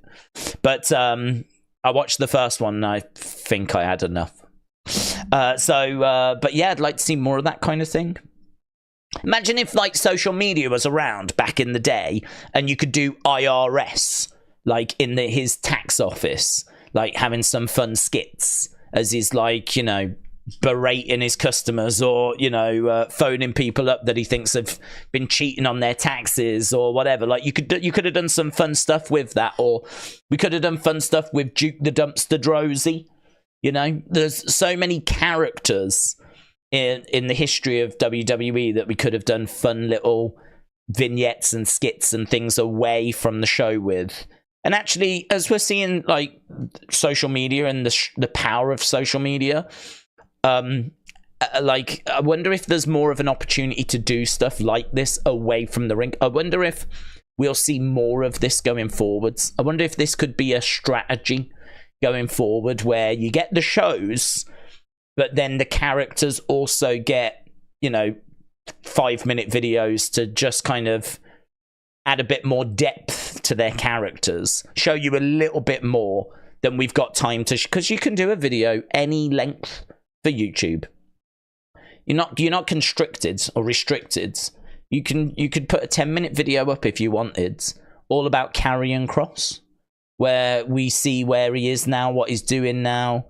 You know, you won't have 10 minutes to give him on a show, but you've got endless amount of times you can give him on a YouTube clip. And they could be filming these things, like, backstage. Or they could be, you know, there's no reason why we don't do this, more of this. You don't need to do anything that's going to further a storyline. All you're really doing is adding more context to a character. Yeah? You're just giving that character a bit more depth. Maybe the argument is that, you know, trying to write the amount of hours of TV they write anyway is enough. They don't need to be writing, like, shorts. And I would understand that. I would understand that. But I think if we could, even if we have to hire an extra writer or something to specifically do just these shorts, I think it would be beneficial. I think it would make social media more interesting because you're putting more exclusive content on there. You're giving each character a bit more depth. And you're kind of doing it away from the shows, but not in a way where it matters. Not in a way where if you haven't seen that, you can't watch that. You know what I mean? It's like, it's one of those where you can watch that, only that, and it's fine. You're going to get what you need. But if you want that little more, go to YouTube, because we've got all these videos. And I think that could be really interesting. I wonder if we'll kind of get there one day. You'd think that we'd be there now, but Big Time said, check Wrestle Ops tweet. CM Punk is going to be on a Roman-type special attraction. His next dates have been revealed. Punk's health comes first. His health. Let's have a look. Wrestle Ops. Always makes me think it's like a Transformer. WWE have announced the following dates for CM Punk appearances on the road. It's not bad. He's doing the 26th. He's working Boxing Day. I mean, come on. Let's be honest. There's a taped Smackdown on the 29th. So he's working the 26th. So he's working the 26th. He's working the 30th. He's working the 8th. He's got the 15th off, but he's back on the 22nd. And then he's doing the 27th. But short of him working the 15th, he's pretty much ticking them all off, isn't he? Oh, I suppose he's not there on the 1st, is he? He's not doing the day 1 Raw. But he is working, like, on the 30th at a house show. So he's not there on the 1st day 1 Raw. He could always put in a little taped thing, though, couldn't he? He could always tape something that then gets played the next week. So there is still a chance that there's some sort of Punk that's clip that gets played. But let's say there's not. I still think that's not Roman-esque. First of all, he's doing house shows. So he's definitely not in Roman's level. He needs to work harder if he wants to reach Roman's level of inactivity. He's going to have to really put that work in if he wants to be as inactive as Roman Reigns is. Doing house shows. That's his first mistake. But yeah, between now and the end of January, he's making 5 appearances, which honestly, I don't think that's bad. I don't think that's bad. WWE star MVP is ready to step in as Kang the Conqueror. I don't know what that is. Breaking news. There we go. MVP is ready to step in as Kang the Conqueror. If you know what that means, then you are a better person than me. Julia is trending, which I'm really interested about, because until the other week, I'd never even heard of her. But there is some real chatter about her. So Julia, the latest on Julia's situation is that AEW have never made a serious play for her. She's had no conversations with AEW, and she's not considering AEW. It's either WWE or stay in Japan. That's from Wrestling Observer newsletter. So AEW have not made any moves for Julia, so that's why she's trending. She is someone I really do not know anything about, other than she is regarded as a big talent. She's in Japan, and I think if you've worked in Japan, I've got a lot of time for you, because they're pretty serious over there when it comes to their training and Stardom, and you know, look at like Asuka and Io and Kairi. I mean, some of the talent that comes out of Japan is exceptional. So we're talking about someone here that is, you know, one of the biggest stars over in Japan. Someone that can speak English as well. So that means that she's not going to be like limited with her promos. So you're really getting the best of everything here. You're getting someone that can work, that's trained in Japan, that can cut English promos, that looks amazing. I understand the excitement around her. I get why there's the excitement around her. I'm just surprised that so many people are talking about her. That indicates that there's definitely something there. There's definitely something for WWE to consider. You know, you don't tend to see Stardom women trending that often. So, yeah, I'm really interested to see what WWE are going to do with potentially bringing her in. I hope they do. Where do Days? It's a Marvel thing. What's a Marvel thing? The MVP thing. Okay. I don't know what that means. But is there a vacancy for this role? Is that why he's saying I'll do it? Is there like a big scramble of people trying to get this role? I don't know. But MVP in a new Marvel film? Never, says Jim. MVP is Kang. LMAO? No, said Jim. Jim's not having it. Jim, Merry Christmas, buds. I've said many times, you know, I remember Jim from like 2016, like the earliest of comments. Jim has been with the channel so long. Nothing but love to Jim, and I hope you have a good Christmas, buds. Julia is amazing, says Jim Howson. She looked amazing in the Cinderella tournament. Winning dress. Cinderella tournament winning dress. Lots of words there, which again I don't understand. I know what Cinderella is. I know what dresses are. I know what tournaments are. I know what winning is, but I've never experienced it. But altogether, that's confusing. Supportington, hello! Welcome, my friend. We are just 18 minutes away from SmackDown, so you've jumped in at a good junction as we're just seeing where the community is. Supportington said, Days, it's me again, the Sir of all Sirs. Absolutely. Just like Triple H is the King of Kings, you are the Sir of all Sirs. Just the you are the true elite. How dare the Young Bucks and Kenny and all of these people try to take your nickname away? You are the true elite. So, Supportington, I hope you have a very good Christmas. Maybe crack out the finest sherry that you possess. A. Jobson said, Days, Stephanie McMahon is officially back. Okay. And she wants Sasha back, and they want Julia. Where did you see this? I haven't seen any Stephanie news. Where's this coming from? Ernest said, by the way, last Friday, did anyone notice that AJ looked more jacked? He did. He definitely did. You missed a super chat. Oh, I'm sorry. Let's go back. Bembo! Chat out to you, bud. And Henno. Wrestling news. Loving it. Bit of wrestling news. Henno. Shout out to you. Bembo said, I hope Triple H lets the inductees do their full speeches, as in times before WWE read through speeches and removed parts that they didn't want said.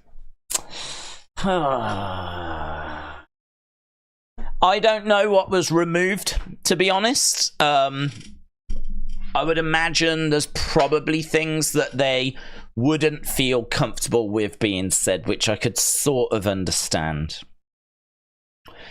I don't know, actually. I don't know. It would be very interesting to know, because someone might tell a story which is maybe not aged too well, you know, or a joke which maybe just walks that line a little bit too closely.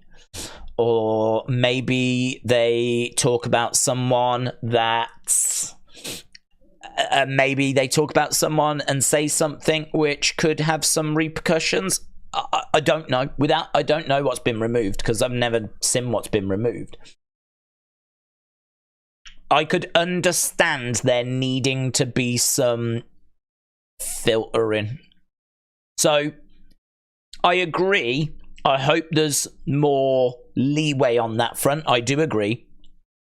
But I do think they should still read through them, because just allowing them to go out there and say whatever they want might not be a good idea. Because I don't know, I mean, like, someone could, like, go off about politics or something, you know? I don't know that they would, but they could use this time and this platform to, you know, make some political statement or something, and it's not what the Hall of Fame is for, and that's going to divide opinion, and it's not... I could understand WWE thinking that's not what we're looking for, so let's take that out. We don't need that. We want to focus on your career, your achievements, any road stories you've got that are tellable, and stuff like this. So, I'm a bit conflicted on it. I would say... let there be more freedom. Like, hopefully we can get a bit more through than maybe Vince was willing to allow. Maybe some of the stuff that was being cut was for time, or was just a bit overly sensitive, or overly censorship. I don't know. It's hard, in it, because I don't know what was getting cut, so it's hard to say. But I do think they should still read through them, because, I mean, some of these wrestlers are a bit stupid sometimes, right? And they can end up going and putting some stuff in that they may later regret. So, yeah, I think the big exciting thing about the Hall of Fame is that you get the impression that maybe some of those wrestlers that Vince wasn't too fussed about putting in maybe now stand a chance of getting in. It's different if you're one of the boys compared to the boss. If you're the boss, you're probably thinking more about the impact they had on the, like, you know, the money side of it, or like, I don't know, like your relationship with them and all this kind of stuff. Triple H is probably thinking more from the locker room point of view and who the guys respected. You know, so some of those names, like maybe Vader, who, I don't know that Vince was ever that high on Vader. Where by the time Vader came to WWE, it was a bit washed, to be honest. His best years were easily behind him. So, you know, Vader, he should have gone in when he was still alive, but he didn't. He ends up passing away, and then he ends up just going in like a few years after that. I wonder if Triple H would be a bit more inclined to get someone like Vader in whilst he was alive, because he knows that matters to the boys. That's important. Vince maybe doesn't appreciate that or care. So, you know, maybe we can see some people going in that Vince wasn't eager to put in, go in now. Maybe we can see some people like Demolition. Demolition have got a big issue with WWE. They were part of that concussion lawsuit and everything. They've been on the out with WWE for years. Same as Honky Tonk Man. He's also been on the out with WWE for years. I think this is the reason why he wasn't at the show for when Gunther broke his records. And it's why, you know, he got mentioned, but it was nothing more than that. And it's like Demolition could have done something when New Day beat their records. They were mentioned because they were the longest tag champs and New Day beat them, but so they got mentioned, but it was nothing more than that. And Demolition in particular are not in the Hall of Fame. So Demolition, you know, could we see Triple H extend that olive branch out to Demolition and Demolition take their rightful place in the Hall of Fame, something which just didn't look possible under Vince? So I think there's some real excitement about this, because we may see people going in earlier than they would have before. We may have seen people going in that wouldn't have gone in under Vince. And so that's where the conversation is. That's what everyone's talking about. Who can go into the Hall of Fame now that hasn't gone in? I'm definitely interested in that conversation, but I'm also looking at it from a logistics point of view, saying, like, I think there's changes that could be brought into the actual presentation of the Hall of Fame. Like, if I now was responsible for the Hall of Fame, yeah, I'm excited about who can I put in, but I'm also looking at how can I make this a better experience? I mean, like, I don't know. Do we need to have something? I don't know. Do we need to have something that honors the people that are already in? Like, do we need, like, even if it's just a graphic that just kind of goes through the induction years and shows just, like, you know, here was the class of 94 going into, like, 95, and just showing you, like, some of the classes and the people that have gone in before. Because this is our one chance a year to kind of talk about the Hall of Fame and actually present the Hall of Fame. This is all the Hall of Fame is. At the moment, there is no physical Hall of Fame. There's nowhere to go. I don't even know if there's a website for the Hall of Fame. I feel like there should be. There should be a website where you can click on and it's got, like, all the classes, the people that have gone in, their achievements, links to their speeches, all of that stuff, like, on the Hall of Fame. And I don't even think we've got that. So I would love for it to be reviewed and for the whole thing to be looked at, because it falls very, very short, I think, from where it should be. And we should definitely have a physical Hall of Fame, which may be this WWE experience that's going in Saudi Arabia.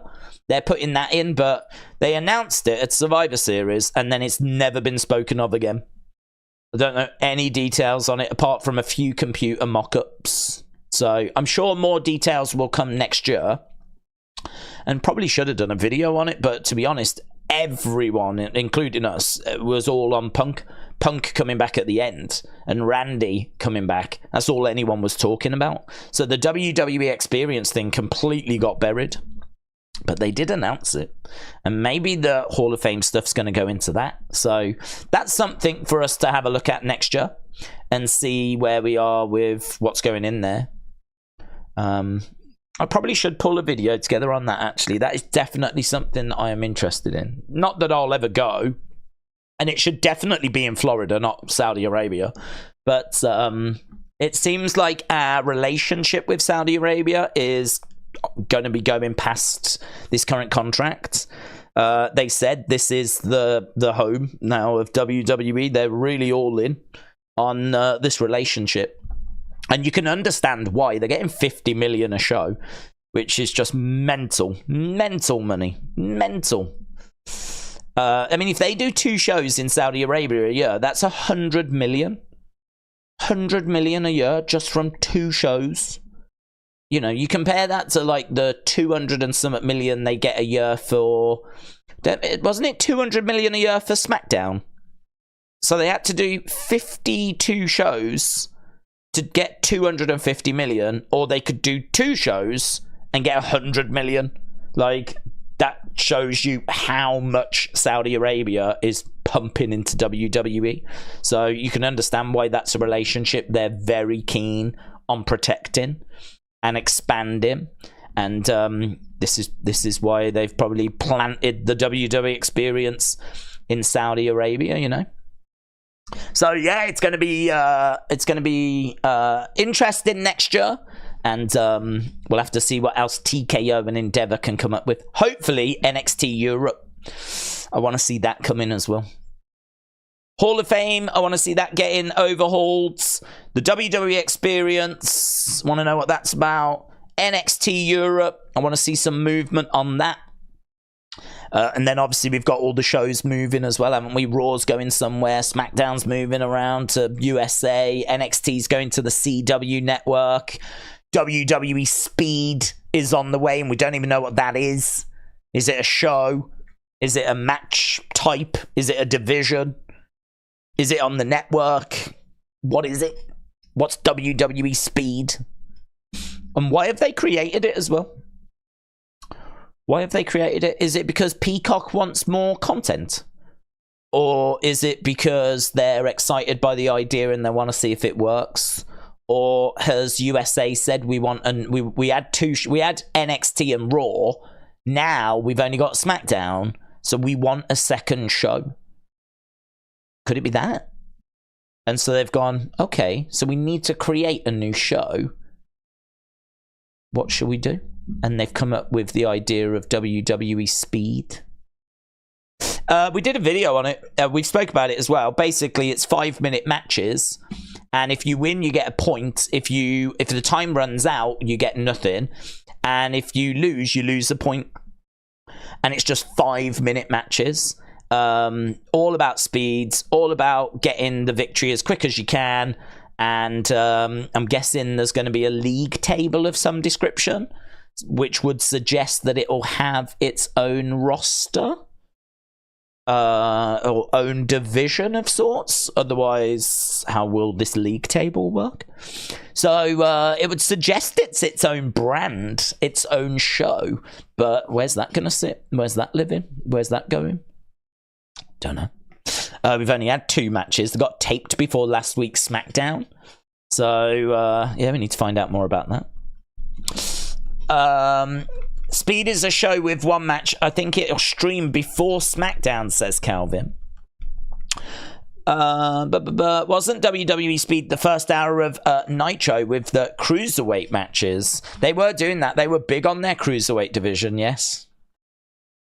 This wasn't cruiserweights though, because one of the matches had Bronson Reed in it. So they're not just using it for cruiserweights, which I really like. I like that. I like that it's not just the cruiserweight division, because I think the cruiserweights shouldn't have their own show. I think that they should be just mixed in like everything else. You know, this is where for me 205 Live died.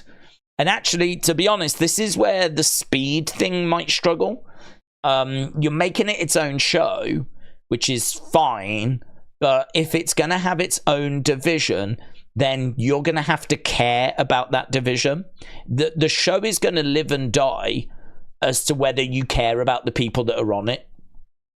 You know, if you don't care about the wrestlers that are on, like they've got Axiom and they've got Nathan Frazier, well, the matches are going to be fun. But if you don't care about watching these people, they could have them doing anything. They could have them doing bra and panty matches. It ain't going to matter if you don't care about the superstars. And this was the problem last time. They had a load of people that we'd never heard of, put them on 205 Live. Well, we'd heard of them. You know, they came through the Cruiserweight Classic. But if you hadn't watched that, there was next to no star power.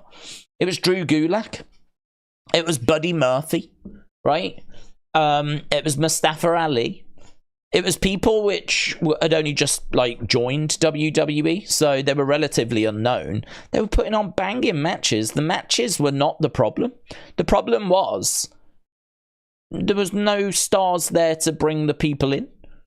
They learnt that, and then they put on Enzo, and they put on Neville, and they did start to move some stars over. But to be honest, I think the rot had set in. I think people had made their minds up that that was a show which they weren't interested in. It's a bit like Rampage. I think people have decided, I don't watch Rampage. So you can try and do stuff, do whatever you want, but chances are people ain't tuning in unless you're going to completely overhaul it. Rampage is probably where it's always going to be. I mean, you're going to have to make some radical changes to get people to watch Rampage. And the same was true of 205 Live.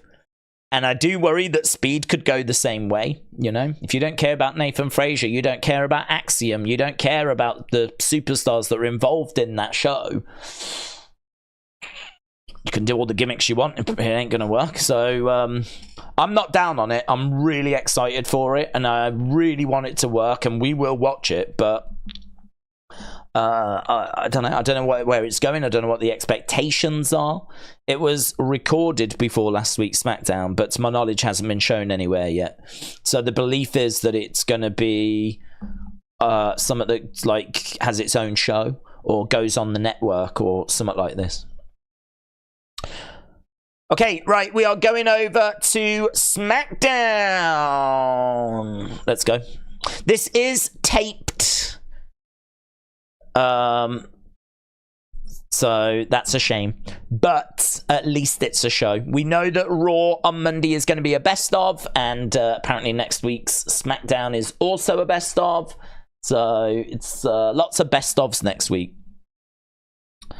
That's okay. That's okay. We can make it work. We'll still have fun. It's sad that Lex Luger is still ousted from the Hall of Fame. He said he would love to be in it. You see him today. He's in a wheelchair. His health isn't great. His Nitro debut blacklisted him, says Big Time. I don't think that's true. I don't think that's true. I don't think it's I don't think that's what blacklisted him. I think it's more to do with his part in Miss Elizabeth's situation. I think that Miss Elizabeth, because it was him and Miss Elizabeth, wasn't it, at home, and she ended up overdosing, and I think like that to me is why WWE have felt uncomfortable with it.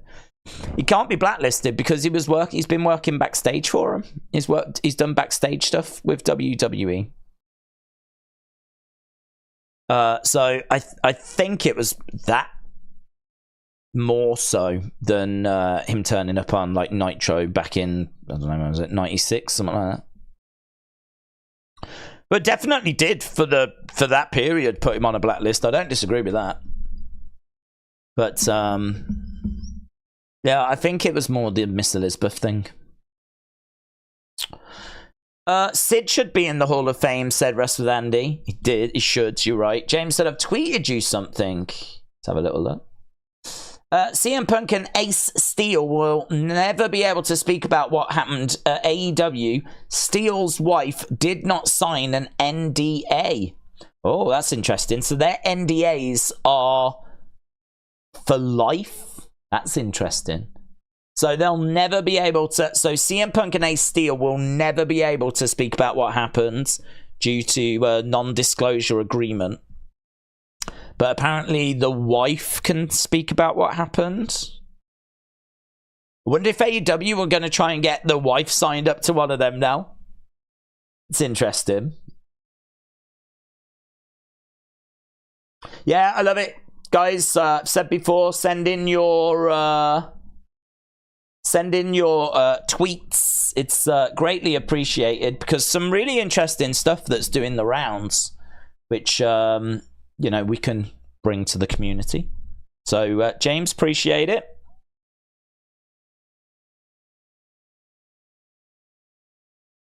Okay, AJ Styles is making his way down to the ring. Yep. Yep. So AJ, we're going to hear from AJ. We're going to find out why, hopefully. There's lots of theories doing the rounds. I've seen some people saying it's because LA Knight replaced him in the match, which I struggle with, just because someone was going to have to replace him. And why does it matter? The alternative would be that John Cena would have to wrestle on his own, so that doesn't really make much sense to me. As I said, if he was to make it bigger and say that he doesn't feel LA Knight deserves all the attention he's been getting, or something like this, you know, he's basically jealous, I could vibe with that. Or maybe he thinks that LA Knight put the Bloodline up to it, or told the Bloodline where he was backstage. Some people think it might connect with Impact. I don't think so. I don't think so. But we're going to find out. Randy Orton wants Roman Reigns at the Royal Rumble.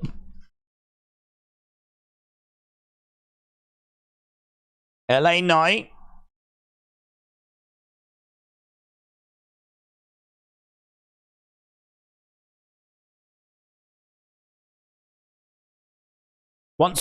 Wants Roman anytime. So he said he doesn't blame either Randy or LA Knight.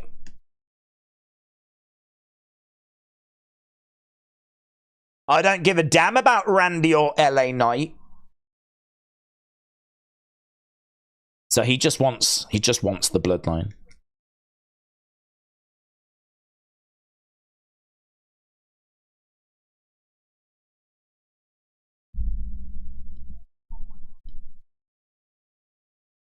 I want Roman at the Royal Rumble.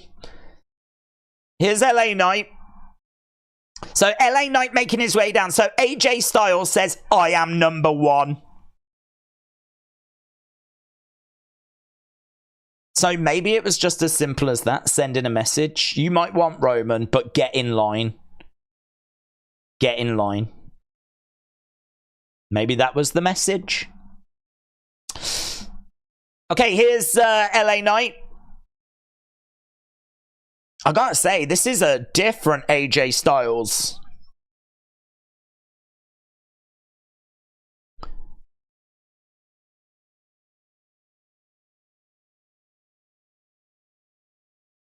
I'm not going to come out and argue with you, says LA Knight.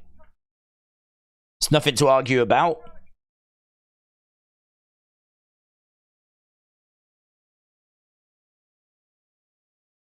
You can have Roman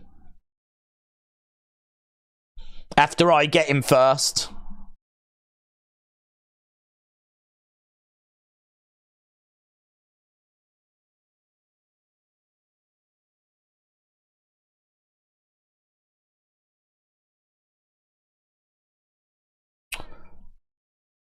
The first one on my list. The first one on my list is damn sure could be AJ after what happened last week.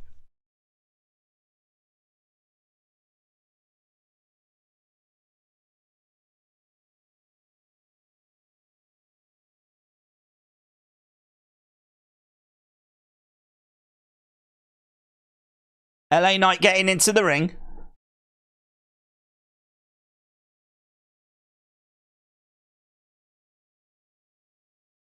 You or anyone else get in my way, I will drop them to Randy Orton making his way down.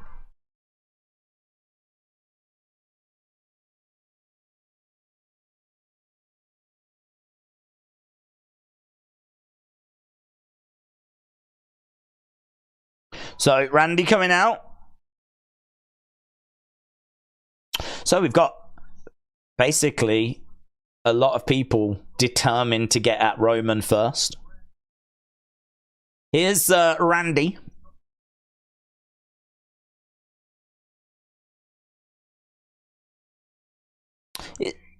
Are we going to do a triple threat with the winner facing Roman, or is this going to be a fatal fight four-way, I wonder?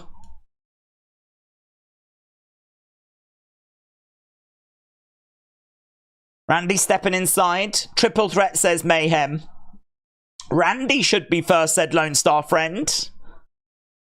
Danny D said, with everyone saying LA Knight, yeah. AJ getting better on the mic. I think just really focused. Knows what he has to say. They've kept it short.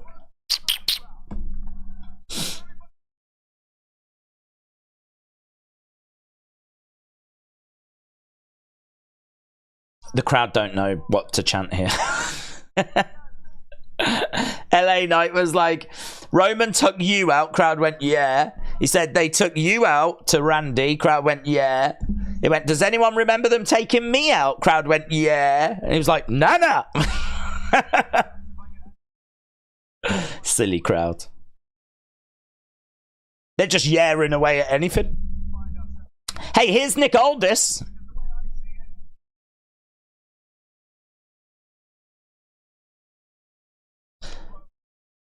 LA Knight foam finger in the crowd. Amazing. Right. Triple threat. In 2 weeks.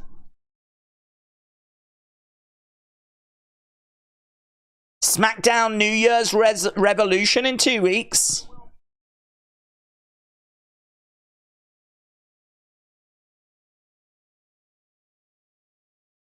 So AJ versus LA versus Randy. Triple threat maids. So SmackDown New Year's Revolution to go along with Raw Day 1. That's good. I'm down for that. I wonder if this will be the strategy going forward then.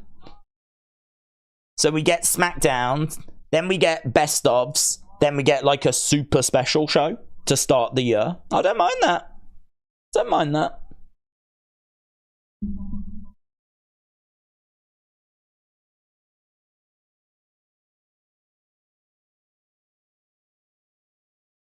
If anyone gets close to this ring, I will take you out too during my match with Solo. AJ walks away. He's got like a black jacket on, long jacket. He means business, man. It's great to see AJ being used this way. Let's go. That's good. It's a good announcement. And you know what? I don't mind AJ's reason. I'm first. So if Randy had basically got in his way the other week, Randy could have been dealt with as well. You know, he said, I don't care about LA. I don't care about Randy Orton. But everyone needs to understand, I get Roman first. Carmelo Hayes against Kevin Owens tonight in the semi-final. The other semi-final is Bobby and Santos Escobar. So I'm guessing Best of next week. So the final will probably be at New Year's Revolution. Coming up tonight as well, NXT North American Championship match. Dragon Lee against Butch. Let's go. Let's go. Bianca. Oh, is this going to be the Holiday Havoc match? Right. Time for some Holiday Havoc. They're coming out on the tank.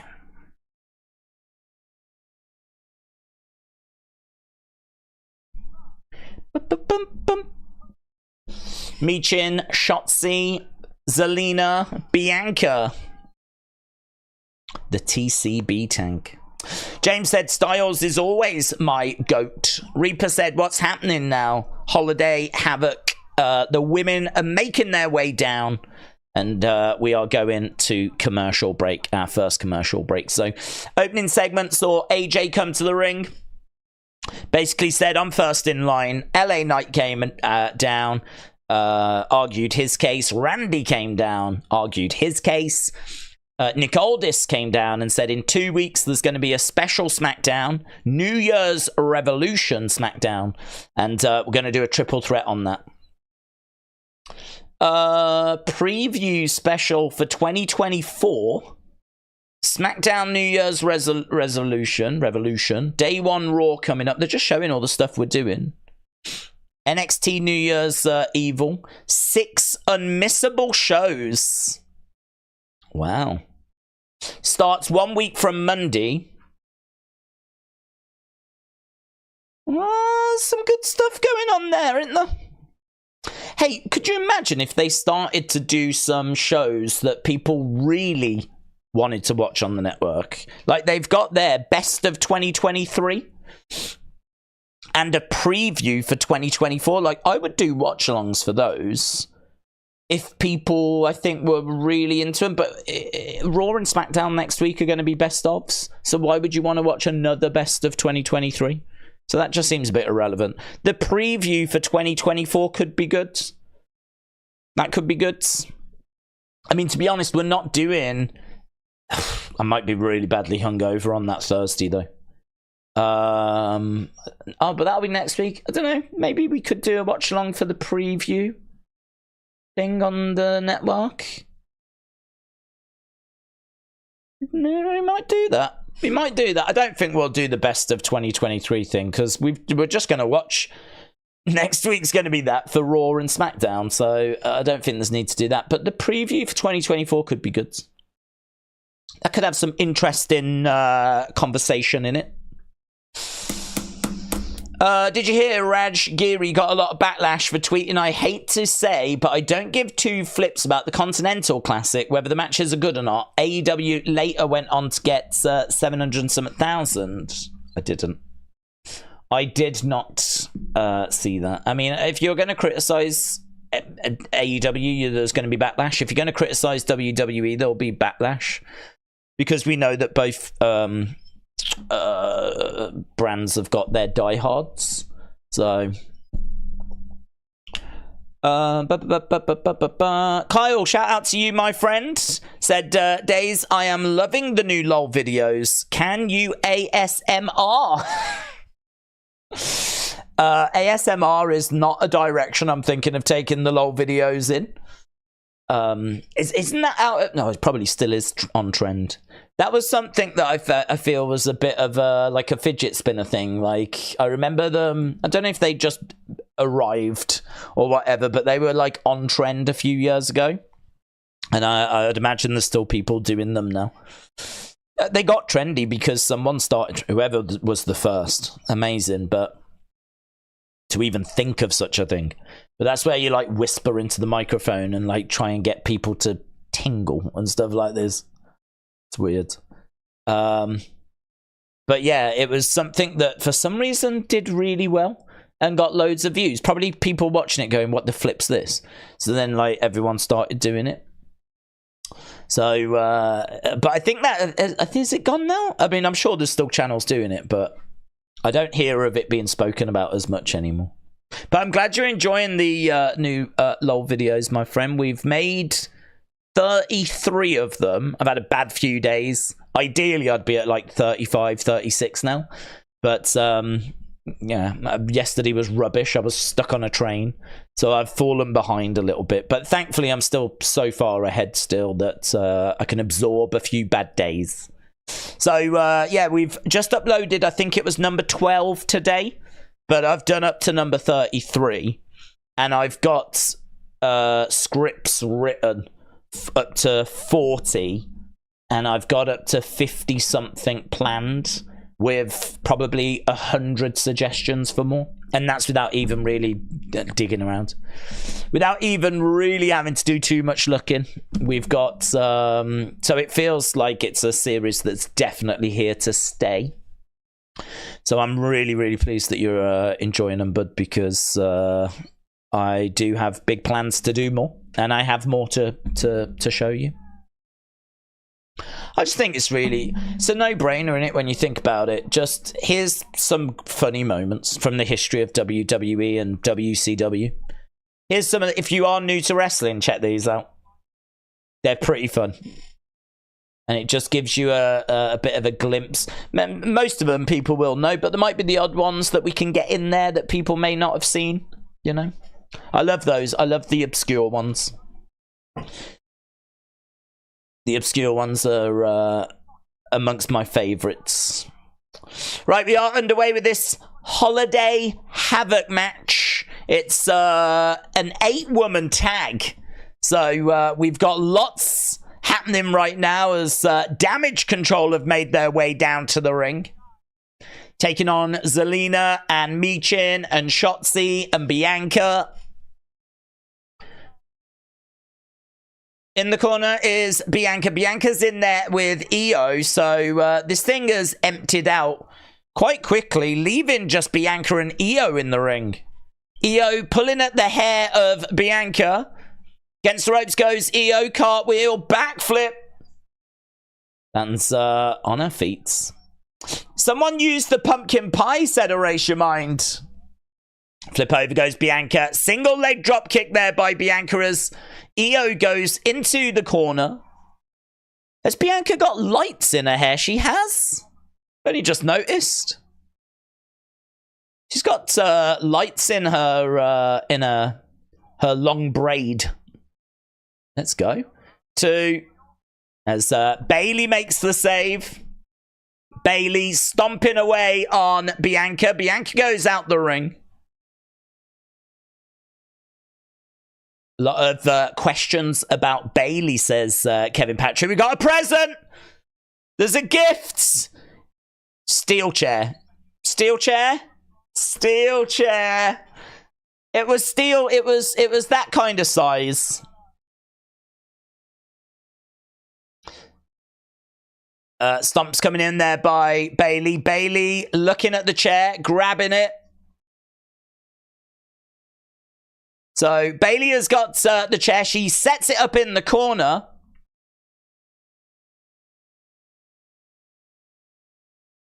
She's going to look to suplex Shotzi. No joy. Bayley goes into the chair. She stops herself. So Shotzi trying to get Bayley to go into that chair. She prevented it. Lovely little roll through there. That was nice by Shotzi. Only gets a 2 count though. Now we're back down to just a couple of women in the ring again. It's funny how this happens, isn't it?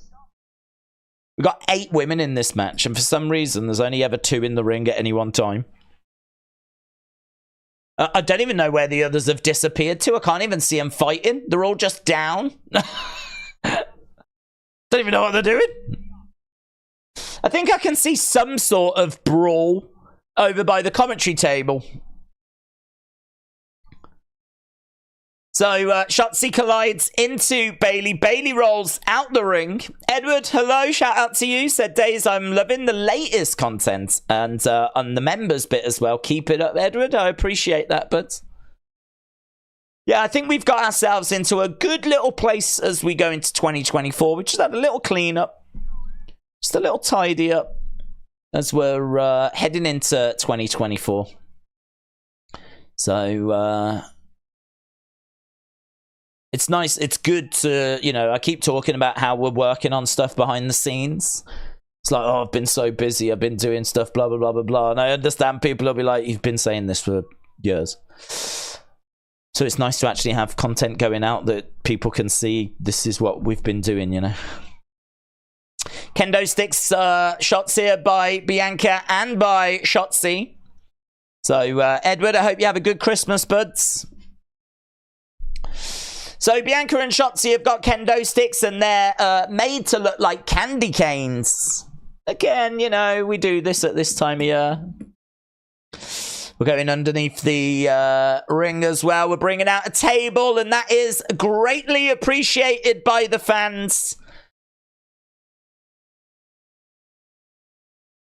So Bayley with a ladder.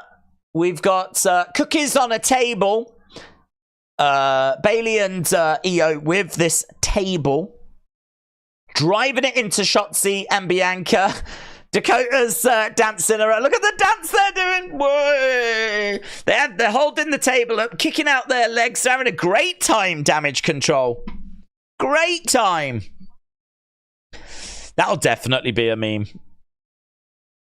Look at that. Them holding the table up and then them just...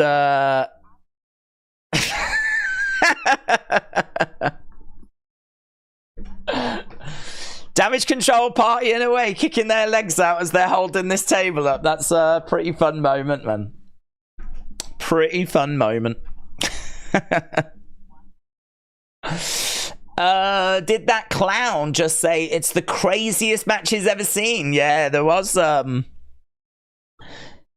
it Corey that said it? Mitchell said, I'm all for this AJ character. It reminds me of his Lone Wolf character from TNA. I love that his no nonsense and it just seems focused. How does the OC get re-involved with this character, or do they not? Well, I think they could, or they may not. I mean, I think it is open to, you know, whatever. Open to whatever. I like this character a lot. I think AJ has never been the strongest promo.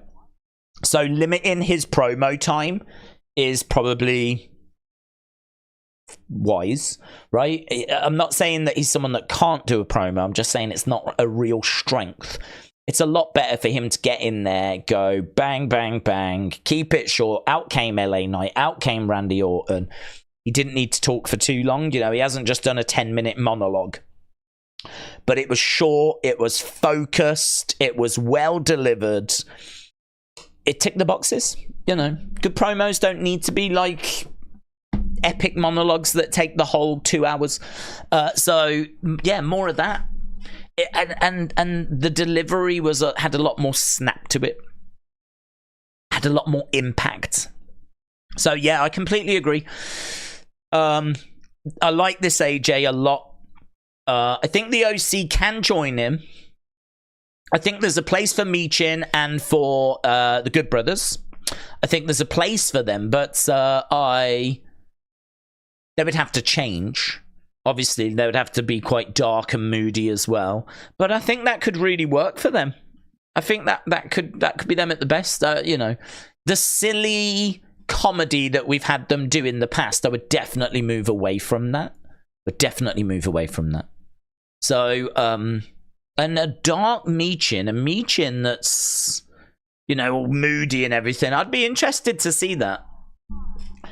But equally, they might look at it and go in a different direction with those guys. So, yeah, they can join him. Or they could do something different with them. I don't know. It's go both ways. Right, we've got lots more multi-people now in the ring. Michin and Asuka going at it at the moment. There were some suplexes onto some presents. Right now, Michin has picked up Asuka and plants her down. Wow, EO springboarding onto Michin, a springboard dropkick. Bianca makes the save. So, roll up there. Bianca on Bayley. Bayley kicks out. Boot to the midsection by Bianca. Bayley gets thrown out the ring to the outside. Roll up by EO as Bianca kicks out now. Open palm uppercut by EO as Bianca goes down. EO going against the ropes. Bianca with a big boot to the midsection.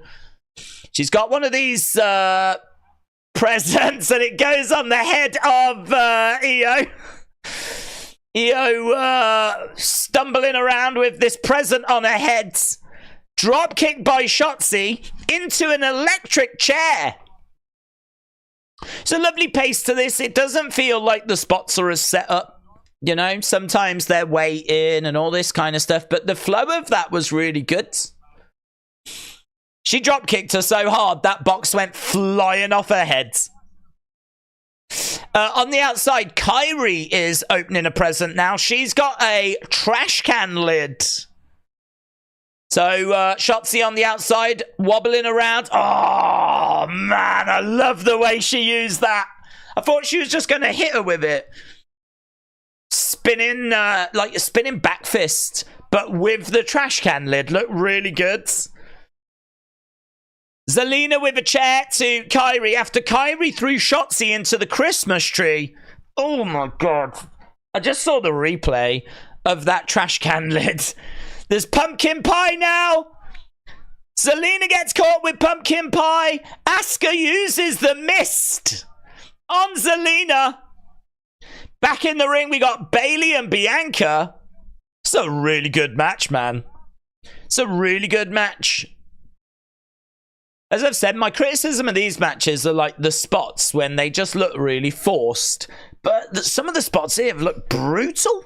That spot with the trash can lid looked horrific. Stomped there by Asuka. Asuka posing away on the outside as she's pulling at the hair of Bianca. Kairi has come round. The Kabuki Warriors very much in control. Bayley in the ring. Directing traffic as Bianca is being brought back in. I don't know what the crowd are chanting. We've got some pretty big boxes. These normally have people in, don't they? These are like human-sized boxes. We're opening them up, and inside is Isla Dawn. So I'm guessing Alba Fire in the other. So Isla and Alba making their presence felt. They're going after the Kabuki Warriors. Looking to pick up Kairi. So is this going to make them faces? Ooh, planting them. Kairi gets planted. What's this? Can I hear music or something? Are they playing in some sort of strange drone? We're not going to do that every time they're on, are we? Looking for a KOD. Bianca with a KOD. Boom! Connects. Io, though. Moonsault. This match still going. Michin coming in now. Working on the arm. Oh, lovely there by Michin. Io goes onto the table. It's just great to see Michin in it. It's great to see Michin. Don't see enough of her. Michin going to the outsides. Michin going up top. Oh, Senton drives Io through the table too. Wow, Michin pins Io. So is that going to give Michin a shout at getting a title opportunity? And Alba and Isla have made their presence felt.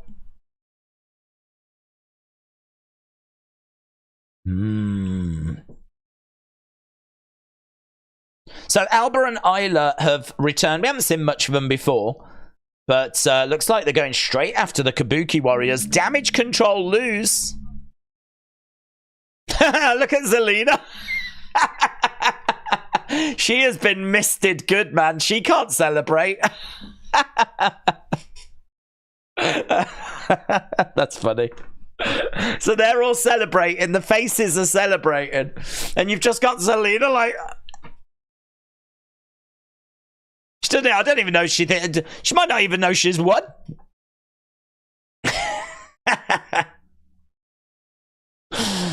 Funny. The champ threw a table and pin, said Johnny. Yeah, she's probably got a shout now, ain't she, Michin, at getting a title opportunity. Her damn shoulders weren't on the mat, said Wisp. Or maybe they can use that.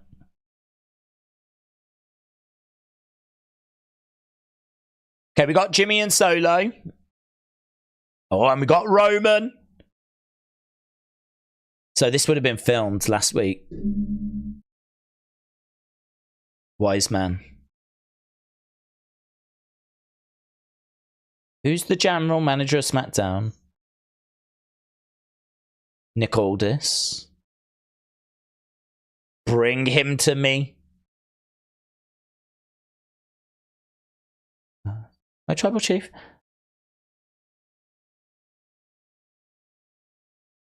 He's going to tell him about Nick Aldis? No. No. Bring him to me. The tribal chief wants Nick Aldis. This is mental, man. This is mental. It's mental because we were watching Nick Aldis in NWA, and now here we are about to watch him have a moment with Roman Reigns. That's mental. This is good. This is the good thing about the tape shows is I know the results are out there, and there'll be people that are like, yeah, I'll skip this one. But you shouldn't fall into that trap because they always tend to put something backstage. They always tend to put some little extra bits. They know the spoilers are out there for what happens in the arena, but no one's going to have seen whatever is going to happen with Roman and Nick Aldis. There won't be any spoilers out for that. Unless someone backstage has spoken, of course. It's Butch, innit? I think it's Butch. Butch. Dragon Lee against Butch. Bembo said Sean Ross Sapp says WWE is making it a priority to re-sign Cody Rhodes.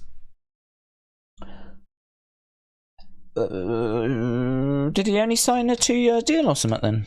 I wouldn't have thought his contract was an issue. WWE is looking to re-sign Cody to a long-term extension. Fightful has learned it's been a priority since TKO took over. Okay, Bembo, shout out to you. Appreciate it.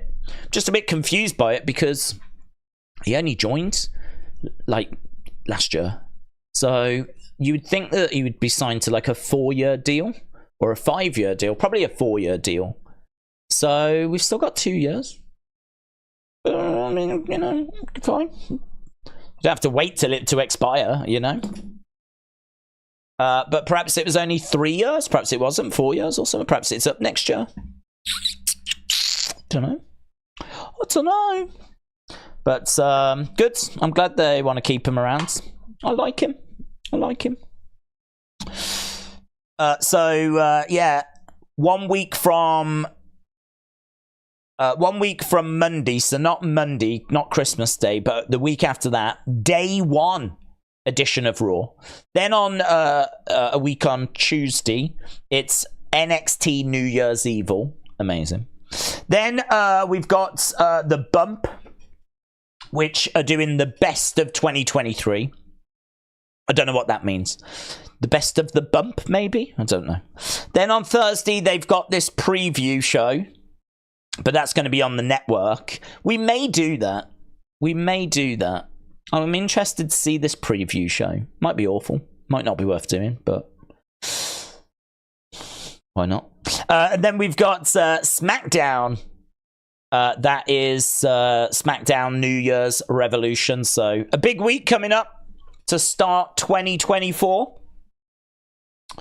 Bert said, Days, how come you don't live stream at events? People are waiting. Would you live stream next to commentators or next to the stage? No. Well, how would I do that? WWE don't tend to allow you into those kind of positions. Plus also, it would be very difficult to do live streams because I'd have to take a computer that's going to be and set it up and have a camera and all that kind of stuff. I mean, you can do it with your phone, but like sound is going to be a problem.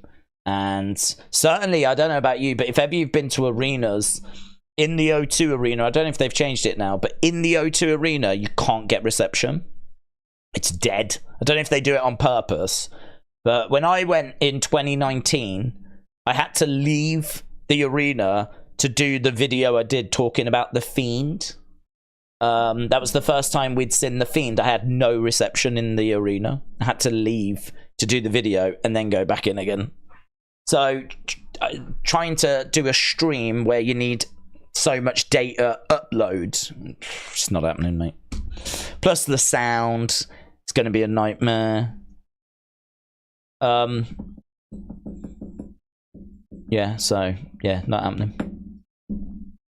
So if people are waiting for that, going to be waiting a while. You should be hired to do a pre-show, said Wrestling Boomer. Well, thank you, Wrestling Boomer. I know the only real reason that you've suggested that is because you're trying to find a way of shutting the streams down. I get it. You've disguised it as a positive, which I appreciate. But you're basically saying, oh, you should definitely go and work for WWE. You should definitely, oh, yeah, it'd be brilliant, yeah. Because you're just trying to get rid of me. I'm onto you. I know what this really is. Right, we are going back from commercial break. Days, should Taya stay a Ring of Honor talent? I think she deserves another chance on Dynamite. I've never been a fan. I'd never watched her in Impact. I didn't rate her when she was in NXT as Frankie Monet. And that didn't work out as well. And then she ended up getting released. She went to Dynamite. She had some of the worst matches I've seen. And Dynamite, I mean, they were bad. And then seemingly they've pushed her to Ring of Honor. I am told that she is a great wrestler.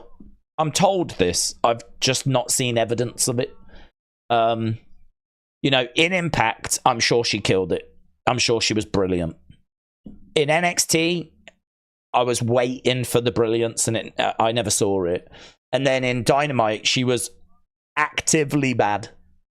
So it could, listen, time catches up with everyone. It could just be a case that she's had her time, or maybe it was nerves. Maybe it just, you know, the chemistry wasn't right. There could be a million reasons, to be honest. But I don't know. I'm not the right person to ask. I never saw her great moments, so I can't really fly the flag for her. She's not someone that I care for. I don't hate her. I ain't got any issue with her. I've just never seen anything from her that makes me want to root for her, you know?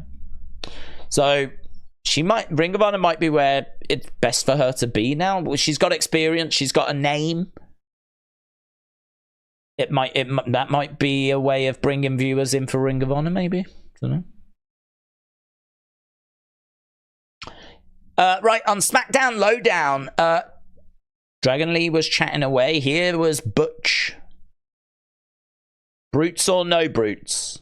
Next week, it's fight night. So, Butch has made his way down. We still haven't changed his name because we hate good things. And this is going to be for the North American Championship. Dragon Lee has been impressing people. People have been enjoying his matches. Here we go then. Hopefully this is going to be a banger. Butch and Dragon Lee for the NXT North American Championship. WWE released Taya. They felt there wasn't enough longevity because when they signed her, she was 39, says Big Time. Wrestler Andy said, this title is almost like a bridge between NXT and the main roster now. Nice takedown there by Butch, and he's trying to grab a hold of the arm. Kick coming in there by Dragon Lee. Butch grabs the leg of Dragon Lee, puts it back down. These two separate in, and it felt like something more was going to happen there, but it just sort of ended. Big forearm strike there by Butch. Dragon Lee goes down. Working on the arm. Again, Dragon Lee goes down. Edward said, who was the main event and co-main event of the boxing on Saturday? Tomorrow, Joshua against Otto Wallin is the main event, and Deontay Wilder against Joseph Parker is the co-main event. I think a mid-card women's title would definitely do wonders for that division, says A. Jobson. Butch going over, throwing in a big chop, and again, driving Dragon Lee back against the ropes. Again, going over the other side. Head scissor takeover there by Dragon Lee. Charges over. Drop kick to Butch. Takes the legs away. Drop kick right in the face. Grabbing Butch. Dragging him into the middle of the ring. Big chop coming in there by Butch. Dragon Lee goes back. He's got him upside down. Dragon Lee with a super kick. As Butch was upside down in the corner. Dragon Lee going against the ropes. Gets caught. Gets caught by Butch.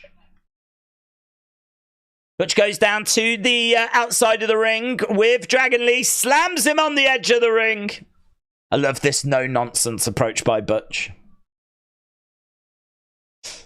Dragon Lee spills to the outside as we go to commercial break. So it's been a decent show, man. It's been a decent show. I thought it was a good promo from AJ, and it all made sense. And out came Randy and LA Knight. And then, of course, we find that announcement out about New Year's Revolution.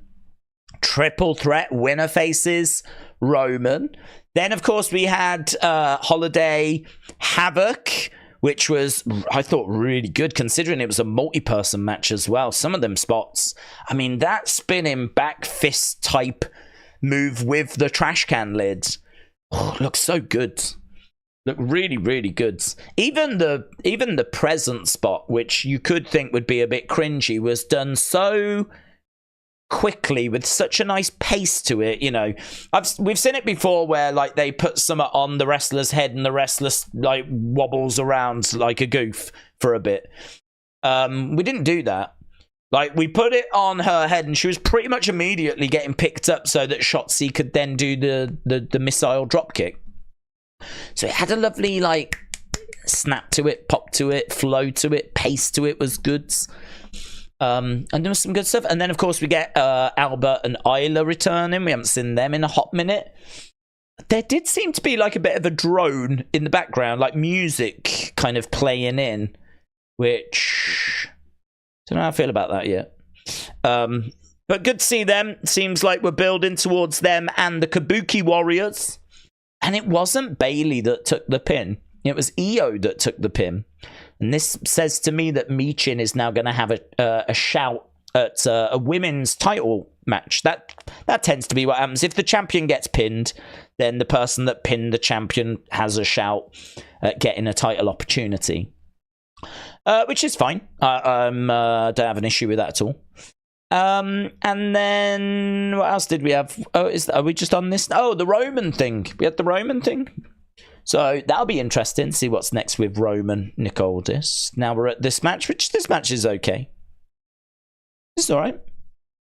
It's not the most riveting thing in the world. I mean, first of all, Butch is still Butch, so that's a downer. They're fighting over the NXT mid-card title, which, as Wrestle with Andy just said, has maybe changed, you know, what it is now. Maybe we shouldn't look at it as the mid-card title, but it still feels like the mid-card title. I do still look at it and think, why would Butch want this belt? But, you know. Supportington, shout out to you. Supportington has gifted 5 Wrestling Days memberships. And apparently I can gift memberships as well. But I don't know how you do it. If I click on that, super chat, send a super chat, super sticker. Actually, I don't know how you gift memberships. I've never had the ability to do it, and I still don't know if I do. But it's coming. It's coming. Perhaps I have to go somewhere else. Don't know. Still don't know. I thought it'd be a very obvious button, but it's not yet. I'll have a look into it. If it is live and I can do it, I will do it on the Christmas Day stream. That'll be another thing we'll do on Christmas Day. I think it's only 5. I say only. I mean, you know, it's better than none in it. And Supportington, I appreciate your generosity, my friend. And I'm sure the community do as well. But yeah,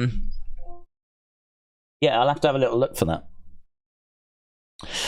Right. We are back to the action as Butch lands on his feet. Double underhooks. He's got... beautiful. Driver there by Butch as Dragon Lee kicks out. Danny D said, thanks, Supportington. What's the level of optimism for AEW going into 2024? 2023, there's been bright spot with Wembley. They've got Edge, but it's been miserable. I think that I'm pretty optimistic. I think the Warner Brothers thing is going to be key if they end up getting kicked off that's going to be huge for them, and that's going to be a massive problem. You could say it'd be an opportunity as well, but I just don't know who is out there looking for wrestling content. And with WWE just negotiating their deals, I've got to think that the only people left are not going to be spending as much or aren't as serious about it, you know? So that's going to be key. As long as they get to re-sign and that all goes through, which I think it will. I think they will still stay on Warner Brothers Discovery. As long as it's still in their control and it's just a creative thing, I think that they will... There's too much talent there. There's too much knowledge there for it to go wrong, you would think. You know, like Danielson should be able to have some sort of influence. He seems to be, you know, the right-hand man for Tony, and that's not bad. Danielson's got a great wrestling mind, so I've got to think that he's going to have more influence next year. And, yeah, Jericho obviously is Jericho, but I would like to think that if they're in a hole, that there's people there that can get them out of it. They're not really in a hole. They're just flat. It's just stale. It's not like they're crashing down to 600,000 views, you know? I don't think there's mass panic. I just think they haven't found the thing that's took them to the next level. So I wouldn't be going in like, oh God, it's going to be a nightmare. It's going to be a disaster, all this kind of stuff. They've got Wembley again. They've got Edge around this time. I mean, like, they've got Adam Copeland that they can talk to about, like, you know, booking ideas, and he wants to be more involved. Oh my God, that's an amazing move. A destroyer by Dragon Lee, and he puts it on mid-air. Oh my God, that was amazing. Operation Dragon by Dragon Lee puts Butch away. That sequence, look at it, it was a bitter end. A bitter end into a destroyer. Damn, man. Damn. Do you know, when it comes to Dragon Lee, there's a lot of hype around Dragon Lee. There's a lot of stuff that people are talking about. And you can see why, right? He has really good matches, solid efforts, really entertaining. But then he does things like that make me go, oh my God, that was amazing. A bitter end into a destroyer. I've never seen that before. But what I love about it as well is that the match didn't go on for another 10 minutes. He hit his finishing move after that spot, match over. So it set up his finisher, which then ended the match, which makes the move even better because it showed that it had an effect. Brilliant. Brilliant. Let's go. Let's go. Support in turn gifting another membership. Oh, I tell you what, the sherry has gone to his head. The sherry has gone to his head. Support in turn, shout out to you. Reaper said Dragon Lee just won. Justin said, what do you think about Warner Brothers and Paramount merging? To wonder how it affects things. I don't really have any thoughts, to be honest. I don't really... no one knows how it will affect things. So, and no one even knows if it's going to happen. So, for me, that's one of those things that it's worth being aware of, but it's not really worth having lengthy conversations about because, first of all, it's probably going to be a long process. So, who knows when it... Because it's got to go through regulation. Who knows if they can even reach an agreement? Then it's going to have to go through regulation and get all signed off. So, I mean, it's going to be a long process. And apparently they're only at initial talks, just little feeling out thing. So I don't even think it would affect things for this TV deals. And then, who knows? I mean, would they reduce channels? Would they merge channels? Would they decide that wrestling isn't part of their network, or would they want more wrestling, or I don't know.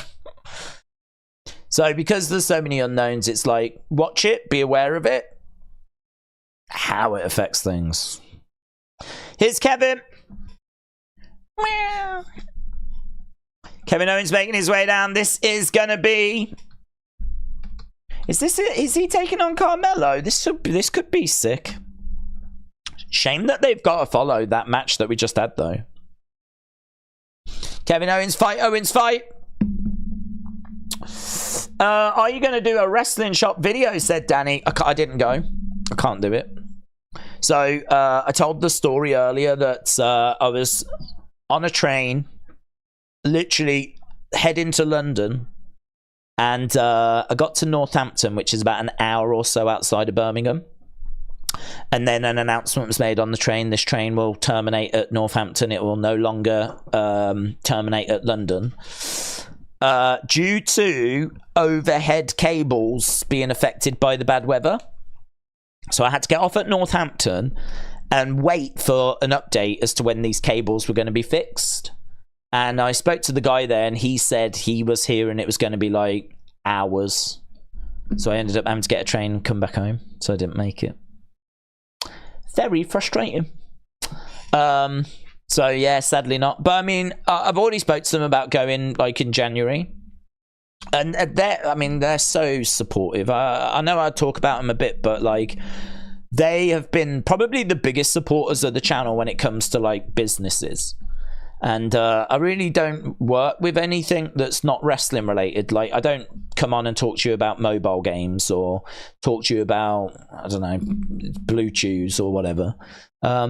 We talk about wrestling figures or cardboard cutouts or things that are WWE Kids magazines or whatever. We talk about like wrestling stuff. And they have just been amazing to the channel. So I've already spoke to them about going in January, and they're like, yeah, whenever, you know. They're so like, yeah, come down. I mean, of course, it's great for them. They get to show off their range. So it's not like there's nothing in it for them. But like, they're just lovely people, man. They're so lovely. So yeah, we will definitely go and have a little look. And what I do know is that they've got some AEW figures coming in earlier than ringside, which is mental. They also said something about some other figure line which they've got coming in, which is another one of those kind of exclusive rare things, not the normal line. I don't know if it was like Royal Rumble figures or something, maybe, I can't remember. And the next Legends series obviously will be coming in as well soon. So lots happening in the figure worlds. Lots happening, very vibrant. They are great. I talked to the owner for ages, says Miss Khan. He's just a nice guy, isn't he? He's just down to earth, nice guy, yeah. But my dad is a train engineer. Sometimes cable issues are a lie. Oh, really? Ah, that's interesting. Well, the driver just couldn't be bothered. Now, do you know what? I got back and it's one of those. I was a bit not worried, but I was like, oh, I hope they don't think I'm lying. I hope they don't think that they just like I'm in bed and I couldn't be bothered.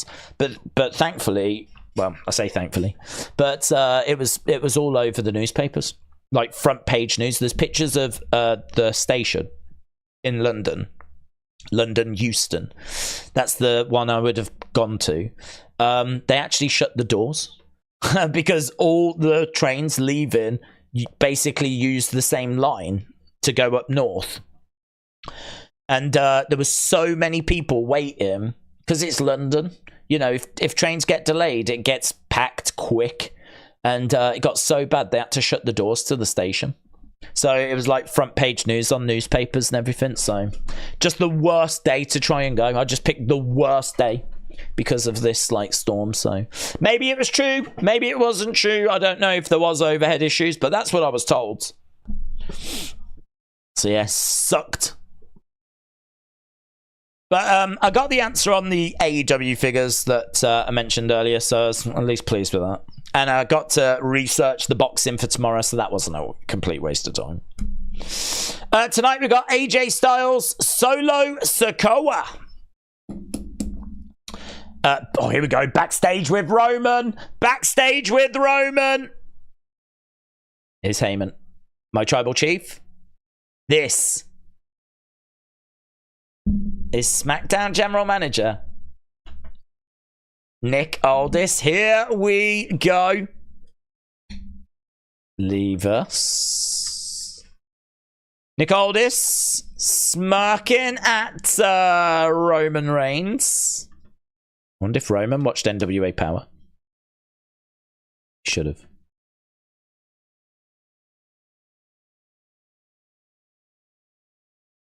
Oh, wow.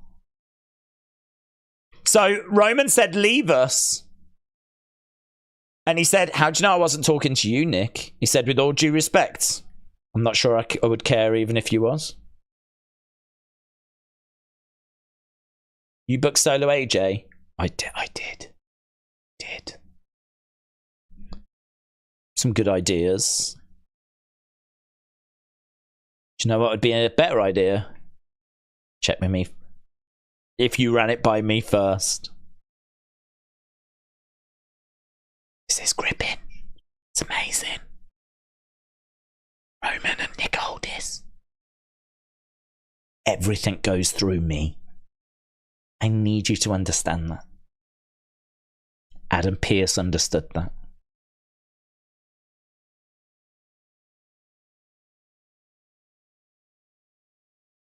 I'm an executive. I don't have feelings. He's more of a middle management type. The buck stops with me. I'm the sharp end of the stick on SmackDown now. God, Roman Nick Aldis.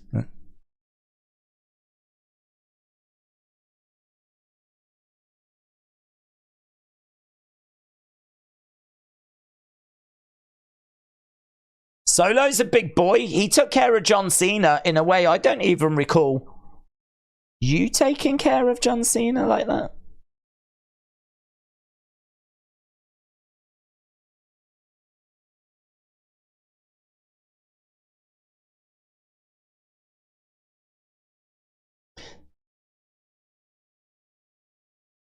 Aldis is killing it. Doing a great job. I appreciate the invitation. I look forward to more productive dialogue. And I really hope we can get to know each other better. Nick Aldis gets up and leaves. Roman has got a look at him. Little nervous twitch.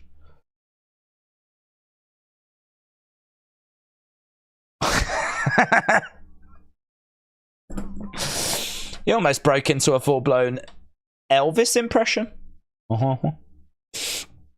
Not happy, is he? Not a happy boy. Here is him. Aldis absolutely effing nailed that, said James. He did good. He did good. K-Dub said, Aldis makes a great GM. Nightmare's mum said, we eating good, yeah. Very good. PJ said Nick Aldis is like the perfect GM for today. I do love the fact we've got a GM that's going to stand up to him. I mean, Adam Pearce sort of tried to during the pandemic era, and do you remember they managed to get him to a point where he was inserted into a gauntlet match.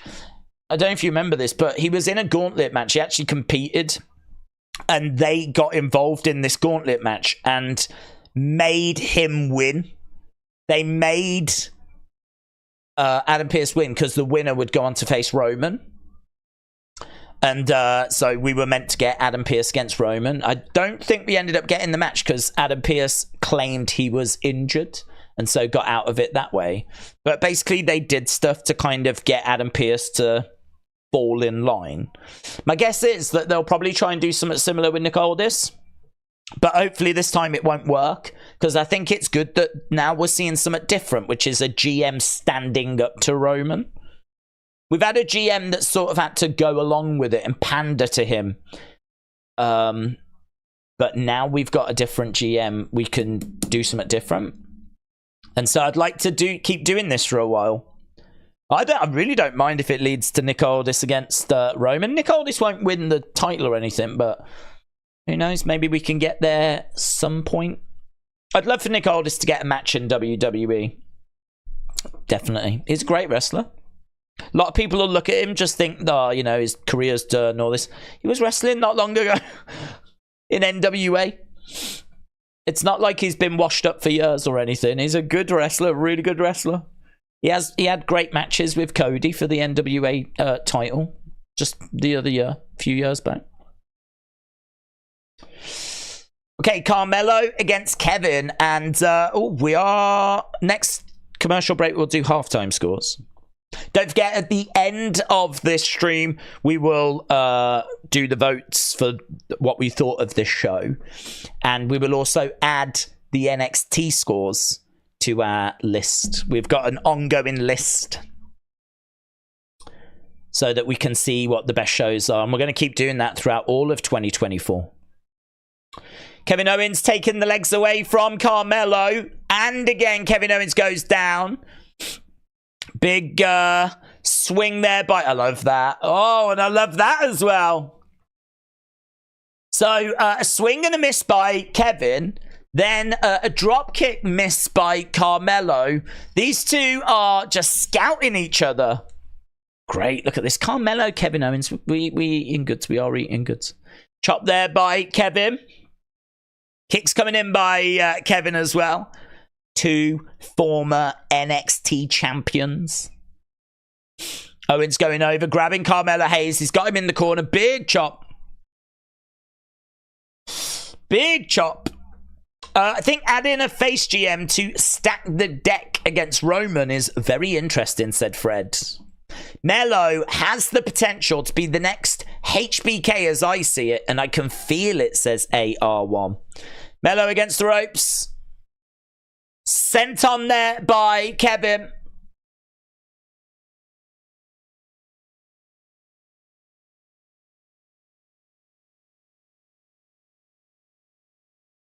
Carmelo is down. He's trying to get back up to his feet.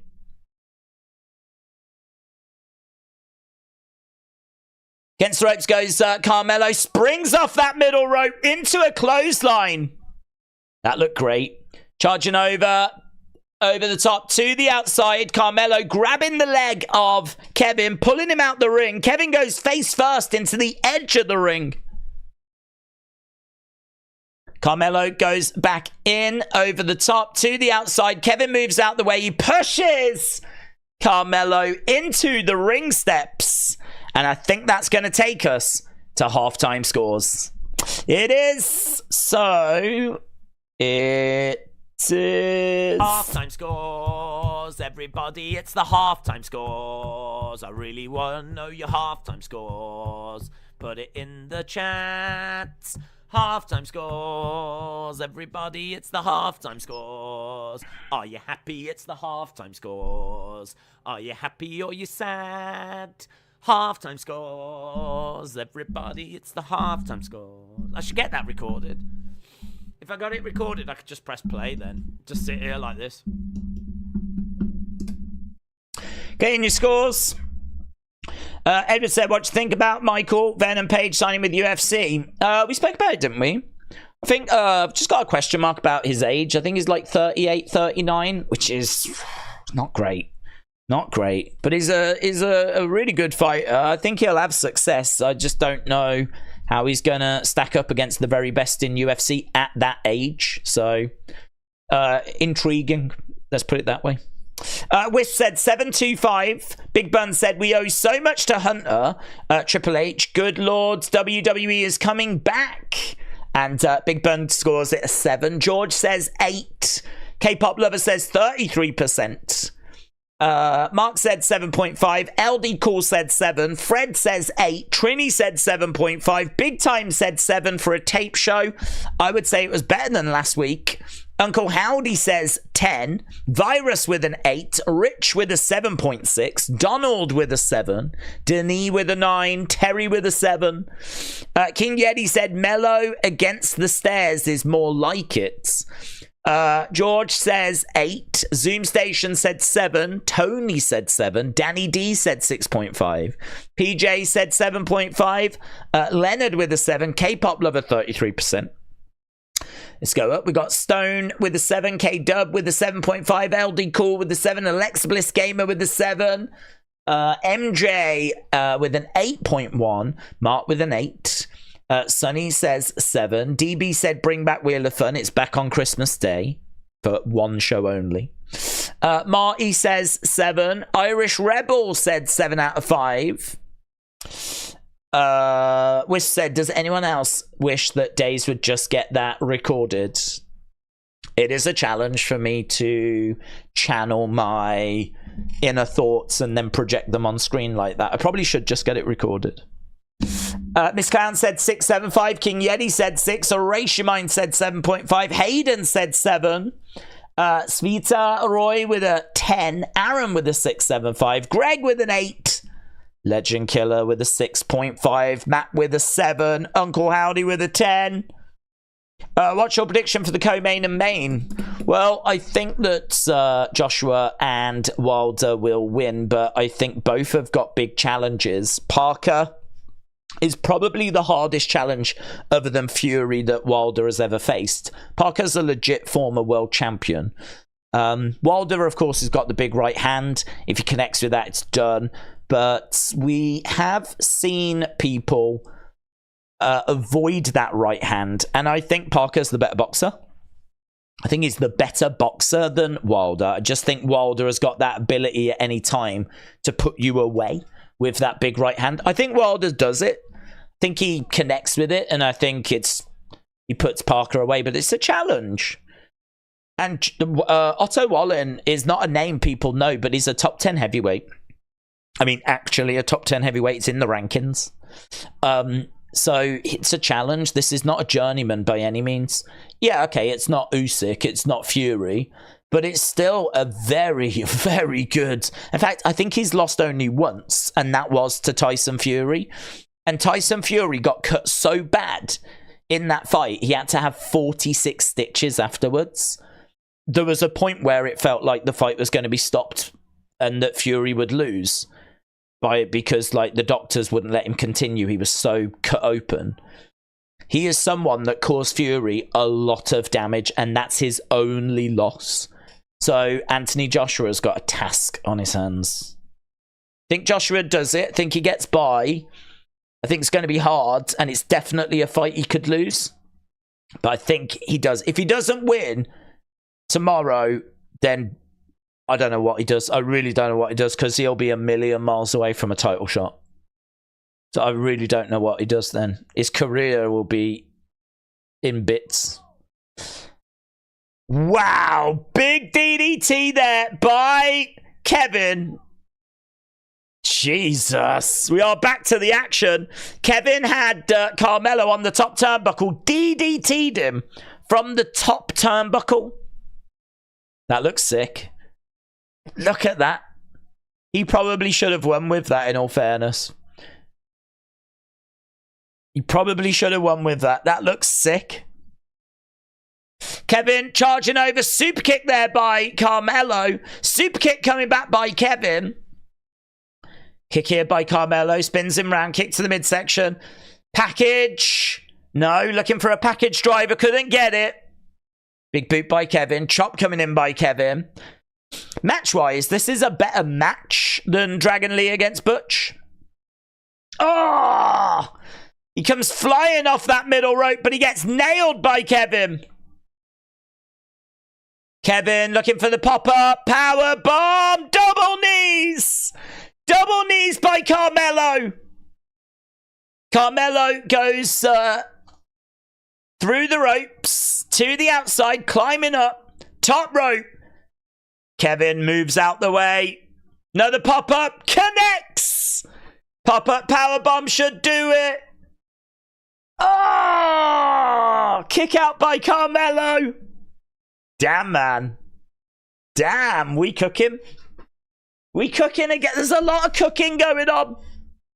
Kevin up top.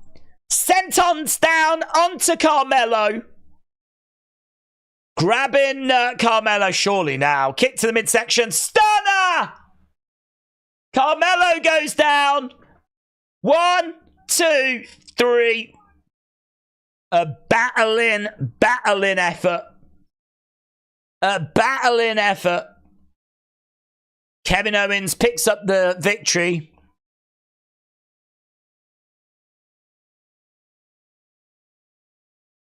Kevin Owens staring at Carmelo. He's just been given a hell of a workout. It's a hell of a match.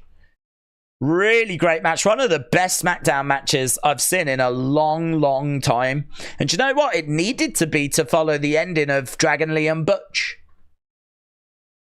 Really good action, this. Really, I love the... Really good, man. It might even be a SmackDown match of the year.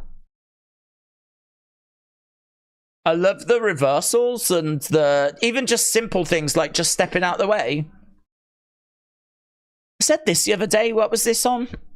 Can't remember what show it was, but I said like there was, I think it was AEW and Roderick Strong against Roosh. I think it was that.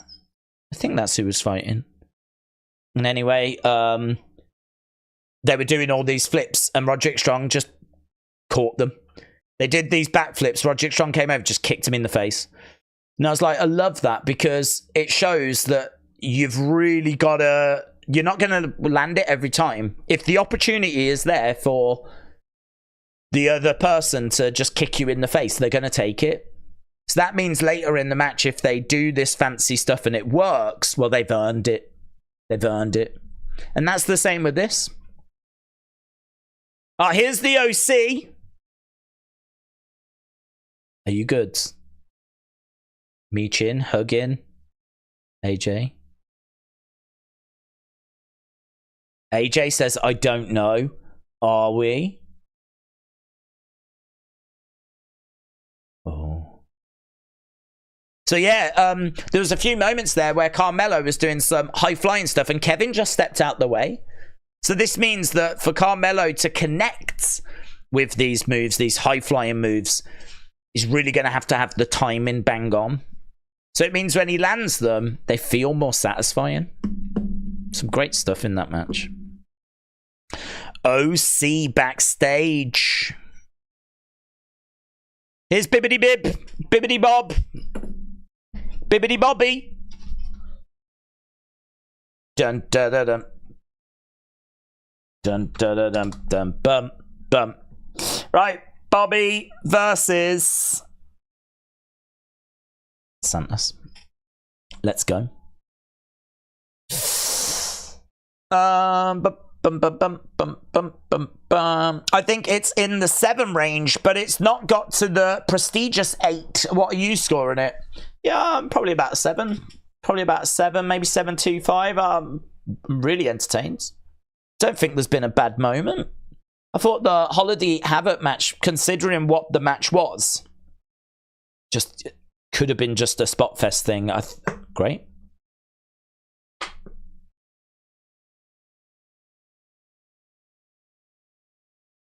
Bum, bum, bum.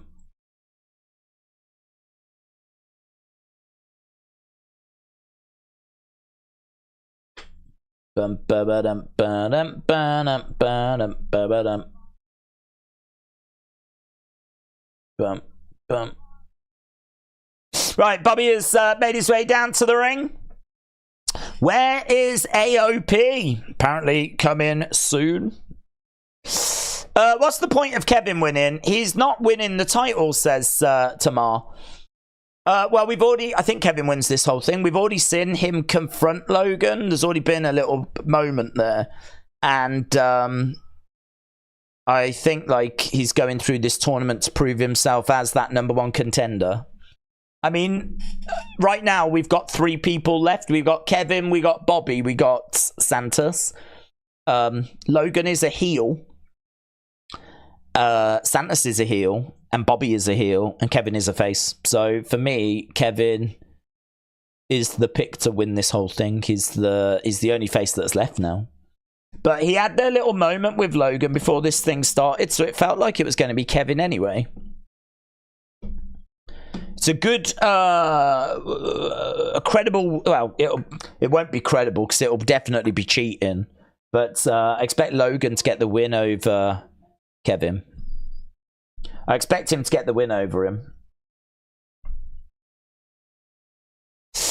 It's been stop-start with the OC. Injuries and a lack of creative vision have plagued the group, said Big Time. Zoom said, I'm outside Logan Paul's house, waiting for him to pick up the newspaper like Brian Pillman. How does the media companies continue to pour money into streaming services and lose billions in hope to turn a profit? Why give the consumer an option to sign up, watch everything, and then cancel? You're asking the wrong person.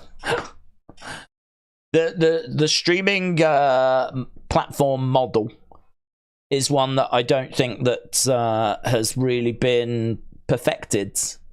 I think that it's still relatively new, all things considered. You know, it's something that's only been around, what, 10 years or so? Maybe 12 years, something like that.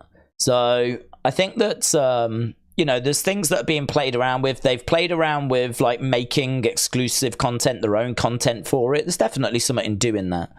Obviously, they're trying to see, like, you know, what kind of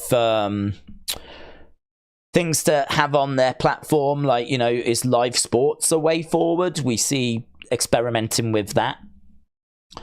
Should they be bringing in, like, series that, like, have been cancelled? We've seen them playing around with that. We've seen them bringing on old classics. It's not just a case of getting old films and chucking them on there, is it? It's like, what can you do that's going to bring people? And there's been some great successes, but there's been some costly failures as well. I'm not sure that anyone's quite cracked it yet. I'm not sure that anyone's quite... I don't know where we are with... I don't know what Netflix does.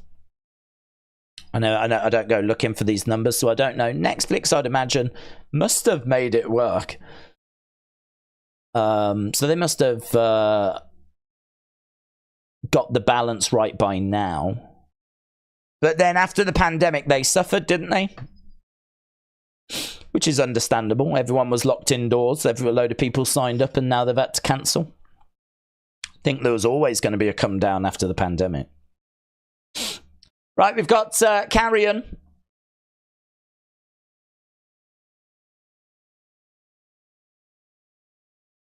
We took away Ray's patience.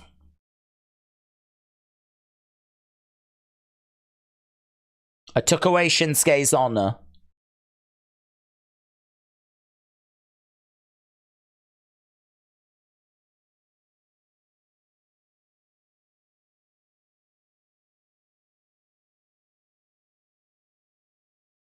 Authors?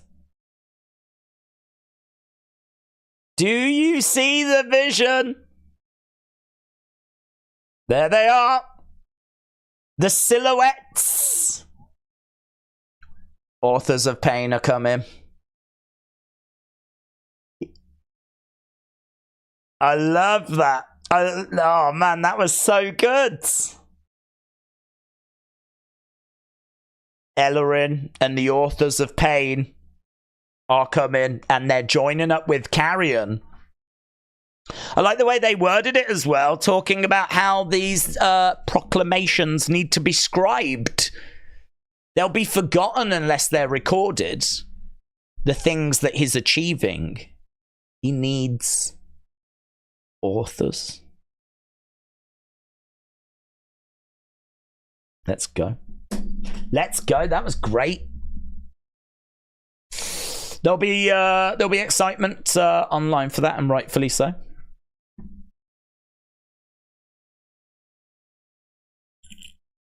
If you've never seen the Authors of Pain, there might be some people going like, who's the Authors of Pain?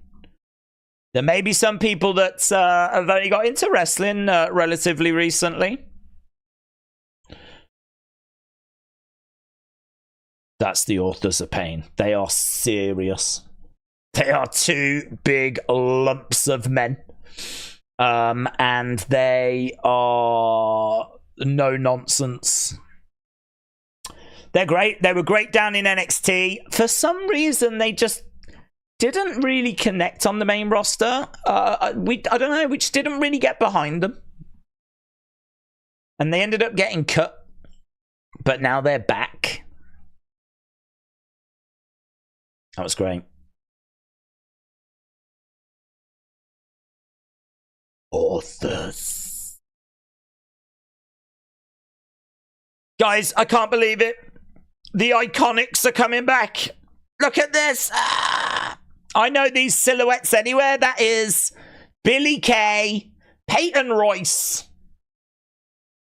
That is clearly the Iconics.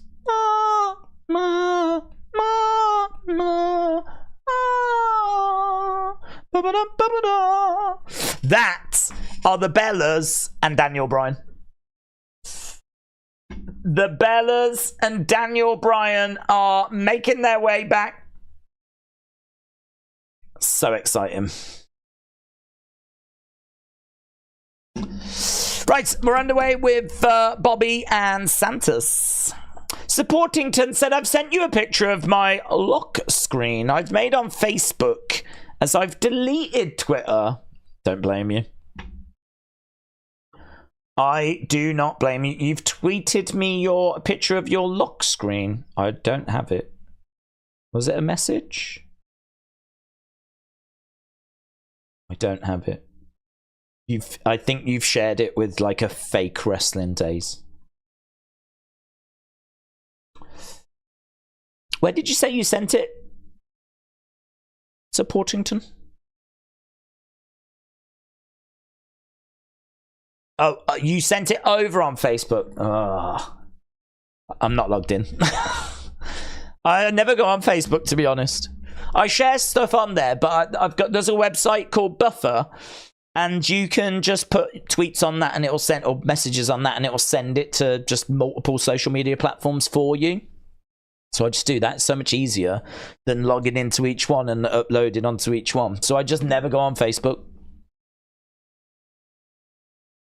But I don't blame you for getting rid of Twitter.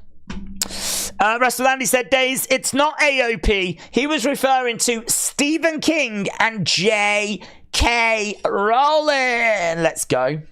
Makes sense. Makes sense.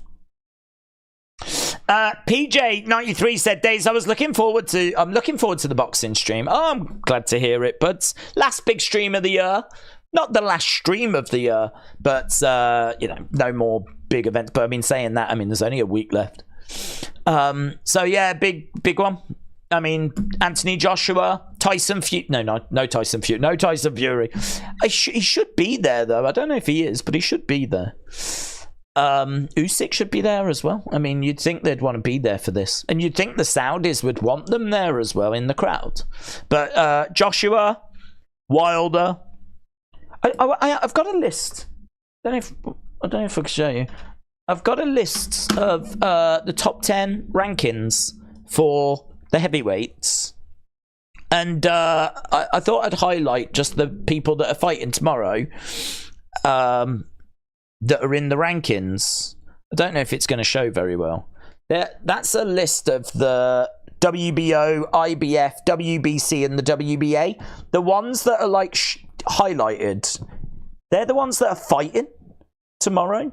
Now, granted, a lot of these are the same names because the WBO, the IBF, the WBC, the WBA, they're just different organizations, right? So a lot of the fighters are the same fighters, but it still gives you an idea of just how much activity we're going to see on the boxing stream tomorrow. Wilder, Joshua, Sanchez, Parker, Wallin, Hrgovic, KBL, Dubois, Sanchez, Parker, Magmadov, Farr. It's just, I'm really, outside of Usyk and Fury, it's pretty much all the big names in the heavyweight division in action on the same card. It's got to be the big card-wise. I think it's the biggest card I've ever seen for boxing. I don't think, from card-wise, not talking about the size of the main event. There's been bigger main events, of course, but if you look at the whole show as a whole, I don't think there's... this isn't controversial. I don't think there's ever been a card this strong. You've got, like, world champions, former world champions, some of the most recognizable names in boxing, all on the same card. I mean, Deontay Wilder headlines cards on his own. Joshua headlines cards on his own. Dubois just headlined a card with Usyk. Dimitri Bivol, he headlines cards. And they're all on the same show. It'd be like having Roman Reigns and Brock Lesnar and The Undertaker and Daniel Bryan and Kenny Omega and Becky Lynch and just like all these massive names all on the same cards. Maybe their fights aren't the most, mind-blowing. I think some of them are good. But a lot of people wish it was Joshua Wilder. It's not. But if they both win, then they should meet next year. So, yeah, I'm so looking forward to it. I do love boxing. I love our Saturday streams. They're just a little change of pace, you know? I love wrestling. We watch wrestling all the time. We talk about wrestling all the time. But it is just nice to focus on something different from time to time. And that's where our Saturday streams come in. Sometimes it's wrestling. Sometimes it's boxing. Sometimes it's cage fighting. UFC. But it's always like combat. And yeah, it's going to be good, man. Really looking forward to it. It's early. Be warned. It starts at like 3 or 4 here in the UK. So it's going to be like just before lunchtime in America. It's early. And everyone's going to be out shopping as well. So I really don't know how many people are going to be in watching. Tomorrow's the last real day for shopping for Christmas. You can go out on Christmas Eve, but it's going to be shorter hours, isn't it? Escobar collides into Bibby. Shots coming into the midsection. So we got half an hour left to go. Kicks coming in by Santos. UFC last weekend was legit, said K-Dub. I hope we get McGregor at UFC 300. I'm sure we will. His fight with Chandler has got to happen at some point. 300 would make sense, wouldn't it? Nice kick there by Santos. Enziguri kick. Crowd a little bit quiet. I mean, in all fairness, there's been a lot of action on this show, but also they have obviously been sat there for quite a bit. I mean, they've watched a Smackdown before this Smackdown. Santos gets thrown down. Bobby is struggling a little bit here. He's in the corner. Escobar getting back up to his feet. Bobby looking to charge over. He grabs Escobar, plants him face first. Bobby trying to get back up to his feet. Bum. He's looking to put the hurt lock on. Who's this? Security. Who's that person? Clearly that's someone that they wanted us to see. There was someone in a mask. Someone else in a mask? 2 people in masks. Jumping the Street Profits. Who are they? 1, 2, 3. Santos wins. Who are the masked people? Los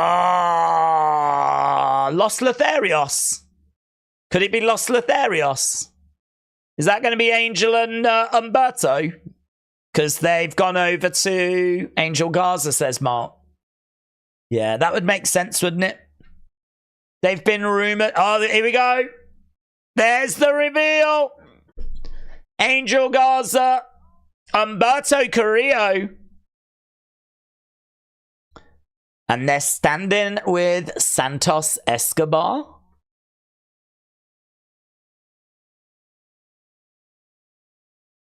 Why did they move him away from Del Toro and Wild, though? Here's Kathy Kelly. She's come over to speak to Butch.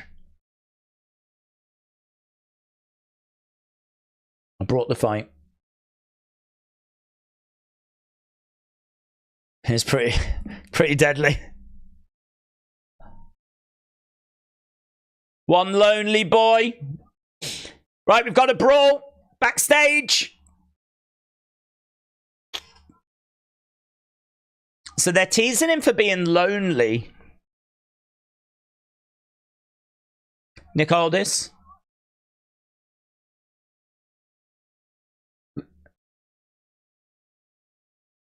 Find a partner at New Year's Revolution. Tyler Bate, Tyler Bate, Tyler Bate, Tyler Bate. We want Tyler. We want Tyler. It's time. It is time.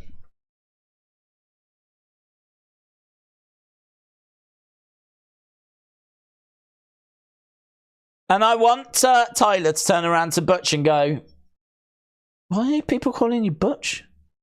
My name's Pete Dunne. And he could go. He tends to do that quite a bit. Mitchell said, it's the devil's henchman. Well, do you know what? I'm so glad that they unmasked. I do not want masked people attacking people and then for us to have to work out who it is. Right? It's been done so many times and it strays into a cringe territory sometimes. It can be done well and it can work, but sometimes it can also feel like retribution. So I'm glad that we did not prolong that and we got the unmasking. Right, 25 minutes left to go. Russell said, do you think should go in the Hall of Fame? Should Duke the Dumpster Droese, the Oddities, or Lex Luger go in? Sheamus is classified as a legend. Should Duke the Dumpster Droese go in? I don't think so. I don't think he did enough. For me, I would be looking at how long they were in the company for. He was only in for a very short time. And I'd be looking at what success they had. I don't think he won any titles. So I don't know what he's going in for. What would qualify him, other than him being a wrestler that was on TV for a bit, what would qualify him to be Hall of Fame worthy? So Duke the Dumpster, not for me. But someone that I enjoyed as a kid still. Doesn't mean I didn't enjoy his work and his contribution. The Oddities. Nah, again, why would they go in? They weren't around very long. And did they win titles? I don't think they did. I don't know. I don't know what they'd be going in for. I don't know what we would class their contribution as. They were good. That's fine. Like, they were fun. I enjoyed them. But what warrants them as being Hall of Fame worthy? You know, if someone's been in the company for like 10 years, 11 years, 12 years, or has won world championships, or has won the Intercontinental Championship 5 times, the tag belts 2 times, the United States belt 3 times, they might not have been a world champion, but if they've achieved that sort of stuff, you know, then you can make an argument for it. But I think if you haven't won titles and you haven't been in the company that long, you don't qualify for me. So I'd say no for Duke the Dumpster. I'd say no for the Oddities. Lex Luger, definitely. I mean, his career in WCW would get him in alone. But, like, he was the guy. He was pushed heavy in WWE. Main evented SummerSlam. That moment where he slams Yokozuna. Co-winner of the Royal Rumble. Had a shot for the title at WrestleMania 10. Yeah, definitely. Lex Express, the whole Lex Express thing, like, that was huge throughout 93. So, Lex, definitely. Even if he hadn't gone to WWE, just for what he did in WCW. What was the other one? Sheamus, definite.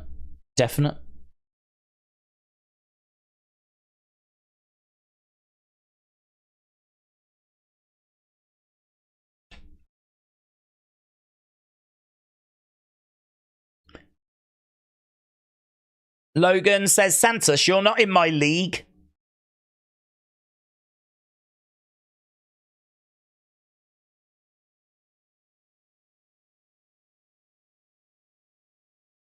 You're both... enjoy this temporary clout. Logan is what I wish Austin Theory was. Logan, great. I mean, he says like a guy... It's a battle between a guy that cried when Rey Mysterio got beat and a guy that won't take his shirt off in the pool. I mean, they're good lines. They're just, you know, he's healing it up. He's doing a great job. He's a great talker. And that is just what I wish Austin Theory was. Samoa Joe is what I wish Solo Sikoa was. And Logan Paul is what I wish Austin Theory was. Sometimes life's not fair. Sometimes life is not fair. King Yeti said, Butch should say, the Pete name is done. Oh, you should not say that. We're hoping to go back to it. I don't want him to be Butch forever. But I like the pun. Mitchell said, Jim Cornette for sure, right? Jim Cornette for sure, right. What does that mean? What does that mean? Where did Jim Cornette come from? Here is AJ. I like his jacket. It's a little bit Undertaker-esque. Long, black.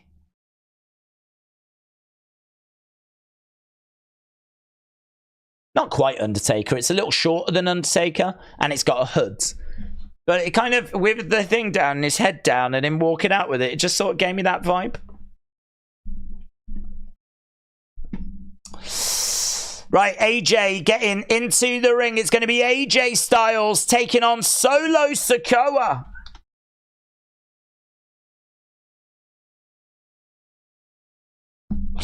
Right, 20 minutes to go. Yeah, Mitchell, what are you on about? Hall of Fame. Oh, Jim Cornette for the Hall of Fame. Yeah, definitely. Definitely. I don't think he's bothered about it. I don't know that he would turn it down either. But, yeah, definitely. I don't know why they've not done it, actually. They don't really have an issue with him because he inducted the Midnight Express a few years back. So I'm not aware of there being any issues.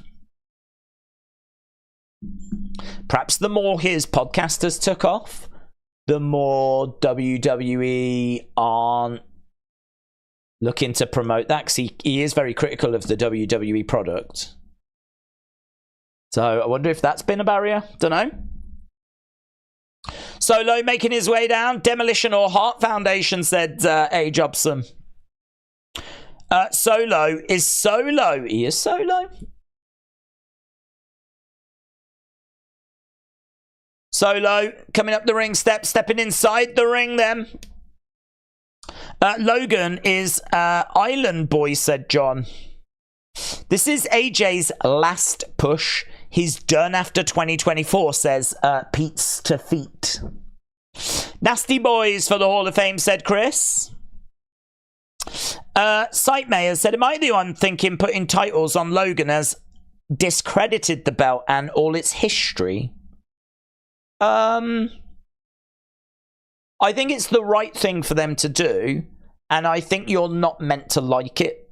I think you're meant to feel that it's disrespecting the belt and that it's a bad decision or that. That's how you're meant to feel about it. You're not meant to like it because he's not had many matches. He didn't win it clean. He's been quite disrespectful with it, like showering with it and apparently sleeping with it and all this kind of stuff. So there's been stuff, you know, that's gone on. Like there was a comment he made as well about not knowing who else had it before him, and that seemed to upset people. And I thought it was brilliant. That's absolutely everything he should be doing. In fact, I'd like to see him disrespect it more. I'd like to see him, like, you know, drop it on the floor, stuff like this. Forget it, like, you know, get out of a taxi or something and be like, oh god, the title, and like have to go back and get the cab to stop because he's forgot to pick it up. Just, I don't know, little bits, anything that he can do to disrespect the belt. So if you think that it is discrediting it, if it doesn't feel like it's right or anything like that, that's exactly what I think they should be going for. Because then a babyface comes along to restore the honor, to get the title off him, and to get it back off the evil outsider. Because that's what he is an evil outsider. He's not been accepted by the wrestling community. He gets booed out the building whenever he appears. They tried to get him in as a face and it didn't work, so they've had to turn him heel. And he said he was not sure about doing it at first. He didn't want to be hated. He's got kids that look up to him, so he didn't want to be seen as a heel. But I think they've had a little word with him and said, like, nah, this will work. Some of the most popular people start off as heel, and then we can always switch you. And it is a trick that works, to be honest. So you have a heel that doesn't care. And the thing is, if someone doesn't care, just speaks their mind, speaks freely, that's kind of seen as cool. Like, you know, there's no they don't care about the repercussions. There's no boundaries. They just speak their mind. And like sometimes the baby faces just come across as like goody two shoes. So heels can be cool. You know, you got Ric Flair talking about limousine riding, jet flying, and bragging and all this kind of stuff. Like, that can be cool. So Logan, I think they've said to him, like, look, we'll do this. We're going to have you be a heel. You can, you know, talk some trash, not worry about upsetting people. People are going to think that you're, like, you know, annoying and everything, but you will kind of get over with people as well because, you know, being a heel is cool. And then, you know, maybe down the road, someone's getting attacked and maybe it's someone that the fans love, like LA Knight, and he's outnumbered and he needs someone to come to his aid. And, oh my God, here's Logan Paul. And he comes racing down to the rescue and, you know, that kind of, we've seen that sort of booking done many times, and it can be very powerful. Can be very powerful. So we'll have to see. But at the moment, I can't say I've got any problems with it. At the moment, it's kind of being booked the way that I expected. All ready for a babyface to come along and take that title away from the evil heel that doesn't deserve it, that's disrespecting the belt. Lee said, big up days. What have I missed so far? Some good action, actually. So Santos and Kevin Owens are in the final of the US title thing. We've got a triple threat in 2 weeks' time between Randy, AJ, and LA Knight. Winner will go on to face Roman at the Rumble.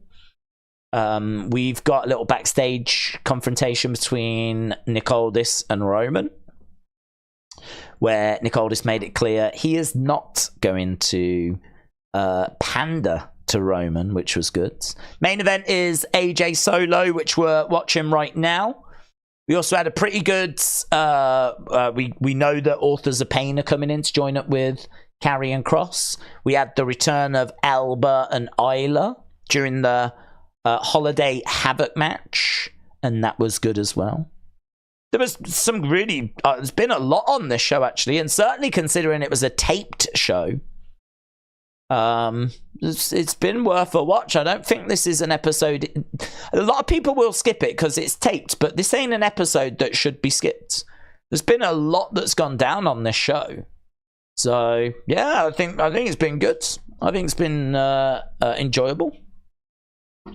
Now we've got a little ad showing us what we can expect from Raw. They're showing us Charlotte and Rhea, Logan, Brock and Cody, Bad Bunny, Becky and Trish, the absolute best of 2023.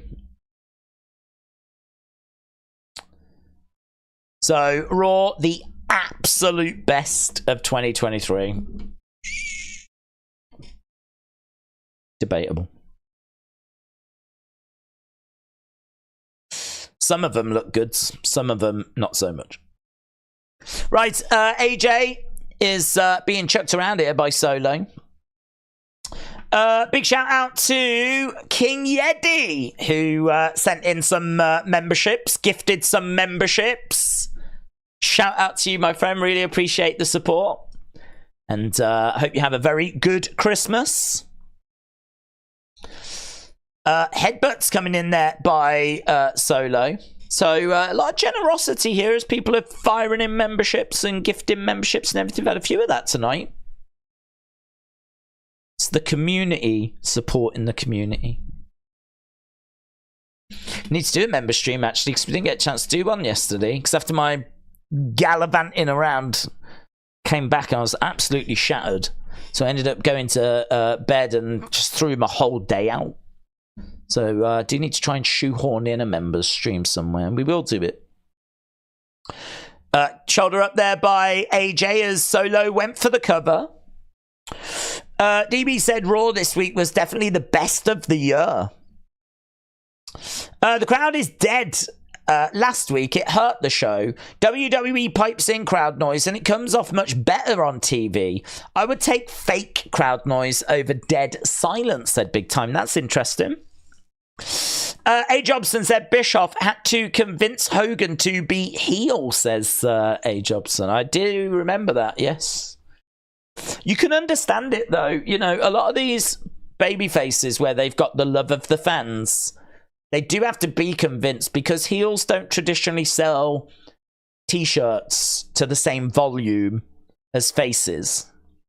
Because, you know, thinking about it, the heels should be hated. If the heels doing their job right, they should be hated. And it shouldn't really be that people want to buy their shirts en masse. You'll always get those people that are like, yeah, nah, I'm with the heel. I'm, you know, me, basically. Me.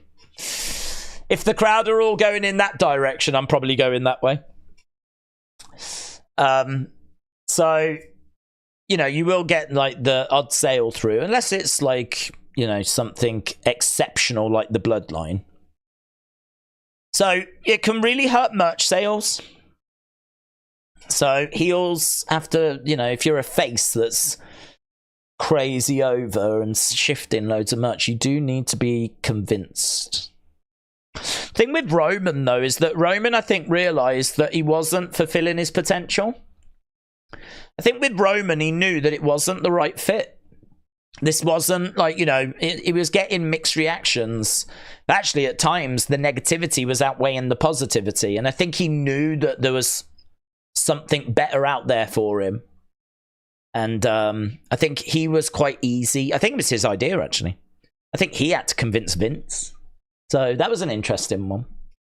But yeah, you could understand why Hogan like held on to being a face for so long, you know. But Hulkamania was struggling. It was struggling in the early 90s in WWF. And then he goes to WCW. He gets a rebirth of sorts. But it starts to struggle again. So it was definitely the right call to turn him heel. Definitely. And I think Hogan would... I think Hogan would probably say it was his idea now, knowing Hogan. Big Samoan drop there by Solo. He goes for the cover on AJ. The crowd are dead. This is the problem with the tape shows. Is we just don't have any atmosphere here. It's like the crowd are mentally already at home with eggnog. WrestleLandy said AJ has been sampling the Mexican supplements. He's big, isn't he? He's a big boy. He looks great. Pele kick, and down goes Solo. I got a quick question, said Bishop. How much longer do you think the momentum of LA Knight will last? Well, I think that I think we live in a time which is very interesting for getting people over. I think catchphrases are very powerful. And if you look at how people love singing... Oh, Simone Spike misses. If you look at how people are still loving to sing Judas and they're loving to sing Seth's song, right? anything like that seems to have some real longevity. Just seems to not really go away. Doesn't seem to settle down. So like the thing, just I don't know when that's going to go away. It may not, you know. It may be here to stay now. Like the what or the yes chant, you know. The yeah. Like that's it's so powerful. So powerful. And I think a big part of his appeal was the interaction with the fans. He could throw some out there. The fans could come back with something. That so helped the connection. Really helped the connection. So he's got a lot of different catchphrases, and I think that connection is going to be strong. So,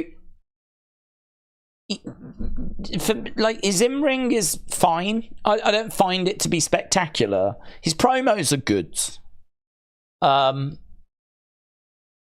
that connection with the fans is still there, and it's solid. So, yeah, I think it's going to keep going. I don't think it's going to run out of steam. I'm not worried.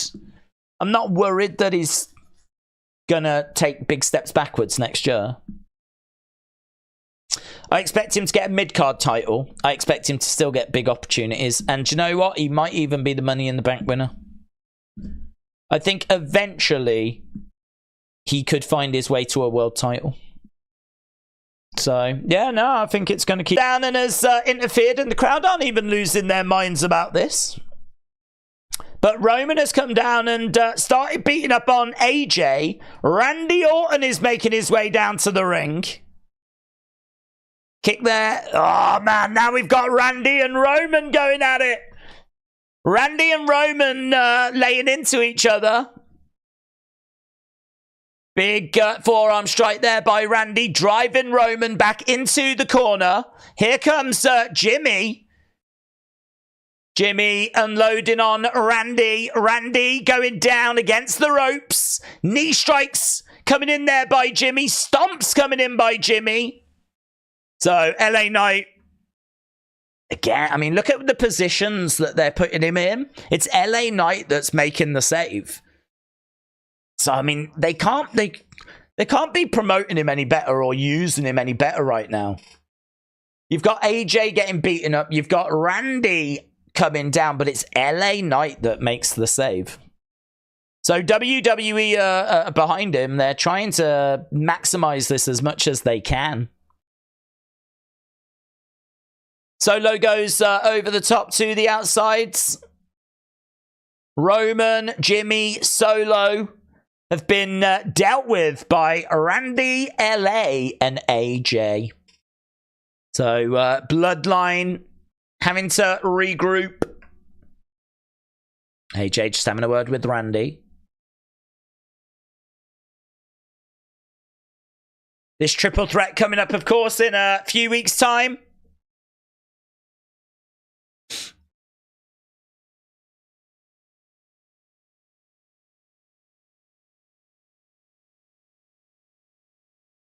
There's a lot of arguing going on. It feels like this is going to break down in a second. There we go. Big shot by AJ. So these three battling against each other. It's going to be a triple threat in a few weeks' time. Winner will face Roman at the Royal Rumble. LA Knight and Randy Orton going back and forth. Roman's telling Jimmy and Solo, stay where you are. Let them tear each other apart. This is working in Roman's favor. They've got three guys here that want to bring down the bloodline, but they can't get onto the same page to do it. Silly baby faces. And there we go. That is the end of SmackDown. Main event was a bit flat for me. I think it's because the crowd were really quiet. I also think didn't really mean a great deal. I know that AJ wants revenge on the bloodline, but really revenge on the bloodline is getting to Roman. Faffing around with Solo and Jimmy. It's a perfectly acceptable main event. But we've seen some great matches on this show. I mean, That Carmelo Kevin match, genuinely, I would put, if we were voting for like SmackDown match of the year, I think that definitely has to be in the list of options. It was that good. Really enjoyed it. Might not be the SmackDown match of the year, but I think it would be a consideration. So, yeah, I think we had good, man. And considering it was a tape show as well, I'll take that all day. That could have been so much worse. So much worse. So let's go over to the Wrestling Days Clips channel, the second channel. This is where we tend to put... I didn't really feel like there was any videos that needed to be done. I suppose there could have been. Could have had an Authors of Pain video maybe, or a Isla Elba video maybe, or a... Trip up, but these I don't know if they really feel big enough. Don't know. So we didn't end up doing any videos for the second channel, but it doesn't matter. We're going to still put in votes over here, and I want you to vote over here. I'm urging you to vote over here because I want to collect these results. And I want to just make sure that this channel doesn't get too cluttered with these kinds of things. We did get more responses when I put it on this channel. But I just would rather that people were seeing the LOL videos or the unseen videos or links to the streams rather than just having loads of, like, you know, what did you think of the show type questions. That can go on the other channel. What did you think of WWE Smackdown? Okay, so that is live right now. But what we need to do is we need to add in the NXT score. I always like to do... I like this. I like doing it this way. So what we do is we put the poll up for this show, and then we look at the last poll, and we add it to our show scores. So I should have the show scores here. Okay, so this is the shows that we've had votes for right now, or so far. And the last one was NXT on Tuesday. Now, we had nearly 250 votes, which is not bad for NXT at all. Last week's SmackDown, we got 330 odd votes, so we are now starting to kind of push up towards that 300 range. I gotta tell you, this is a good sample size. We've said before, normally when you get about 250, the results don't really seem too different than if you get 10,000 votes. So I'd say as long as we're around this 250 range, we're getting a good enough sample size for this to be something that we can put some stock into. So NXT, it scored great, but it was a lowish great. It was great 61%. So that actually puts it here. So NXT from Tuesday got great 61%. So that, what was the date on Tuesday? It was the 19th. So it goes here, great 61%. And the reason for that is because great got the most votes. 52% of people voted for it. But I always count whatever's above as well, because whatever is above, those people also thought it was great. They thought it was even better than great, but they still thought it was great. So I count those votes as well. So 52% thought it was great. 9% thought it was all time. Add those two together, we get 61%. So great 61% adds the list. And what I love about this system is that we are getting some real variety. We are seeing some real variance here. I said before, it's not like all the scores are coming in exactly the same. We did get a quirk on Monday, though, where this week's Raw scored the exact same score as the Raw the week before. So that was a bit weird. And we have had SummerSlam scoring the same as Crown Jewel. But, yeah, I mean, look, great, 61%. We've not had that score before. So it settles in there. And throughout the whole of 2024... we're going to continue to add to this. We're going to continue to add to these show scores. I think that's going to be so interesting. You know, how does WrestleMania Night 1 compare to Night 2? How does Royal Rumble compare to WrestleMania? How does SummerSlam compare to Royal Rumble? Like, and the other thing is we don't need to wait until the end of the year to find out. We can just keep reviewing it as time goes by, as shows go by, and we just add the scores. We can just constantly keep looking and seeing how, you know, where things are compared to each other. I love it. I think that I just kicked myself that I haven't been doing this years ago. We could have such a great list now if I'd been doing this years ago. Basically, I'm an idiot. That's what it comes down to. I'm a disgrace. I'm a disgrace to streaming. Should have been doing this ages ago. So, yes, if you don't know where the second channel is, it's Wrestling Days Clips. I've told you the reason why we do it over there. It gets it out the way from over here. And we're going to do that throughout all of 2024, so... Vote. Hopefully we can keep picking up like the amount of people that score. Because the more people that score their votes over there, the more accurate the result is going to be, you know. Let's get into the chat and see what people think. You can put your scores in the chat as well. I do want to run away because obviously I want to work on the unseen video. I'm into those. So I want to run away and do those in a second. But let's get your final thoughts before we do that. We'll stick around for a few minutes. 8.5 said Jobson, it was a very good SmackDown. I wish that Bobby Santa's match was better. I think I'm going to go 7.25, said Mitchell. It's great for a tape show. What do you think? I'm about the same, bud, as well, yeah. Michael said, are you sticking around for Rampage? No, and never will. Let Him In said 7. Matt said 7. Supportington said 7. AB Jobson said a shocking OC starts Rampage. AJG said, Days, I've tagged you in a Twitter post. It's a funny wrestling related video. Oh, if it's a video, I might not be able to watch it.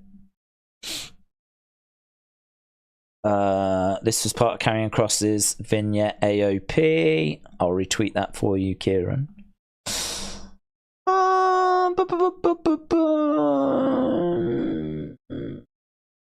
Can't see it. Am I? I can't see that I'm tagged in anything. Am I?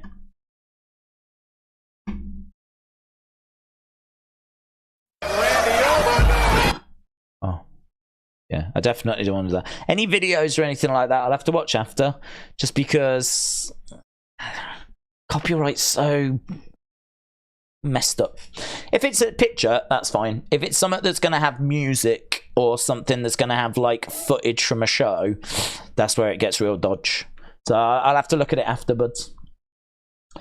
James said, just let you know, the Christmas Day Raw is on at 1:30 according to the Sky TV schedule. Okay, thanks. Well, I've scheduled us to start at 11. If the show's going to start half an hour later, we might start half an hour later. I mean, I haven't really got... Well, I don't know. Doesn't really matter, does it? You know me. Talk for England. So, it doesn't really matter. I'm sure we'll have stuff to talk about. I'd love to know what people have had for Christmas Day, what they've been up to, any funny moments, best thing they've got, all that kind of stuff. I won't be able to tell you anything I've got, because I'm not expecting to get anything on Christmas Day. I'm really not expecting to get anything anyway, to be honest. I think, I might get, like, something. Probably be I don't know, jumper. I don't know. I haven't asked for anything. There's nothing I want. I'm very fortunate in that if there's anything I want, I just tend to get it as I'm going along. And a lot of the stuff I want is stuff for the channel. Bits and bobs like that.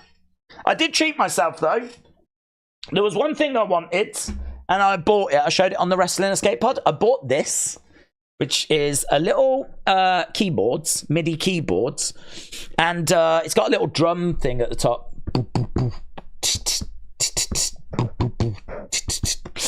So you can put like some drum beats down, and then you can like put some other bits. I saw a guy using it, and he was like recreating some like really cool popular songs on it. I was like, man, that's sick. It's pretty much everything you need in this one box. And I used to do music. I used to play guitar, not well, but like I can put some chords together. So I was like, oh man, I quite fancy some point next year, one day, just like having a play around and like seeing if I can make some like beats or something and just see what I can do. And I saw it was on sale. I was like, went for it. So that's my Christmas present to myself. That was my Christmas present to myself this year. And honestly, outside of that, there's nothing I want. So, but I would love to know what you get, and I'd love to know what you have, what fun moments you've had, because you know people will have like parents or uncles or grandparents getting up to some wacky stuff. So yeah, feel free to jump on and let us know. If not, I totally understand. If it turns out that it's just me and a couple of people, that's absolutely fine, because it's Christmas Day. I appreciate people have got things to do, right? So, but I'm here. If you're on your own, I'm here. Just know I'm here, because I know what that's like. I've done Christmas Day on my own a couple of times, and it's all right. It's not as bad as it seems, actually. But it's still nice to have somewhere to hang out in it. Mitchell, really appreciate the support, dudes. As always, you know this. Mitchell, a massive supporter of the channel, has been for a long time, and really appreciate it, man. I hope you have a great Christmas, but it sort of goes without saying. But I've said it. Days, I'm going to give Raw the 725. I won't be around this weekend for Raw or NXT. Totally understandable. Here is my Christmas present to you and the family. Much love to you and the community. Watch a Christmas movie. Jingle all the way. A big thank you, Mitchell. I really mean it, man. And yeah, as I said, like totally understandable. Not that I need to say that either. You live your life. But yeah, I have no expectations for really next week, for who will be around and who won't be around. I get it. Like, I get it. I can't do the 27th. So, you know, it's that time of year. So just know that we'll be here when you are ready to return. Just know that. Just know. And I hope that everyone has a fantastic weekend, a fantastic Christmas, happy holidays if they don't celebrate Christmas, and that they get everything their heart desires. That's what I hope. Just being honest. I could sit here and say I hope you get nothing. That would be funny as well, actually. If you, on Christmas Day, woke up and like they just completely forgot to buy you gifts, I would find that hilarious as well, actually. But I still hope you get what you want. You know, you've supported the channel, you've supported me, so I'm feeling quite festive. But I hope someone out there doesn't get anything. It's probably because I'm not going to get anything, that's why. Oh. Do you want to know something nice, though? I'll tell you something nice. Don't want to end on that. But there's a shop quite local, and they've got one of those Christmas trees that have got baubles on, and you take the bauble and you buy a present for like an orphan or someone that's struggling. And it's kids, you know, that might not get much for Christmas. And my mum and dad went in, and they were going to do one. And they went to the tree, all the baubles had gone. And a notice was up saying, please do not send any more stuff in. We have been overwhelmed. That's lovely, isn't it? That's lovely. It's a shame. I would say get a bigger tree then, right? Because there's certainly going to be other kids that need gifts. So it seems like people are ready to give. So actually, the moral of the story is get a bigger tree. But nah, that's great. And my mum told me that. She said she went she went there shopping anyway, but she would have done the bauble thing. But it had the message saying, we've been overwhelmed. There are no more baubles. And we don't need any more stuff being sent in. So it's like, amazing. It's just little things, innit? It's just little things like that at this time of year. You go, that's good. That's good. Bembo said, it says Raw is only 2.5 hours next week. Part-timers. Jeez, the wrestlers can't even wrestle on Christmas Day. And then the replacement show we get can't even be bothered to go for 3 hours. What's this about? And I'm here going, I'm going to start 2 hours before the show. It's meant to start. Laziness. It's bad attitude from WWE, that is. Bad attitude. Bembo, shout out to you. Have a good Christmas, bud. Big Time said, why do you think WWE is charging fans so much on tickets? Does that bubble burst? Because I know Endeavour wants to squeeze every last penny from that 9B deal. Oh, 9 billion. Why are they charging so much? Because they can. I think they are constantly looking and benchmarking against what concerts are charging and sports tickets are charging and UFC is charging. They're constantly looking at the market. And so they're constantly trying to see if they're in line with it, or, you know, if the tickets are of a comparable level. And as things have gone up, WWE has been able to obviously move their tickets up as well. Now, the bottom line is, if you've got ticket prices where people aren't willing to pay them, well, you'll soon have to correct that, won't you? You'll soon have to bring it down. But the bottom line is, they've got these ticket prices that are selling. You could make the argument that if they drop the ticket prices a little bit, they would sell even more, because they're not selling out venues for Raw and Smackdown.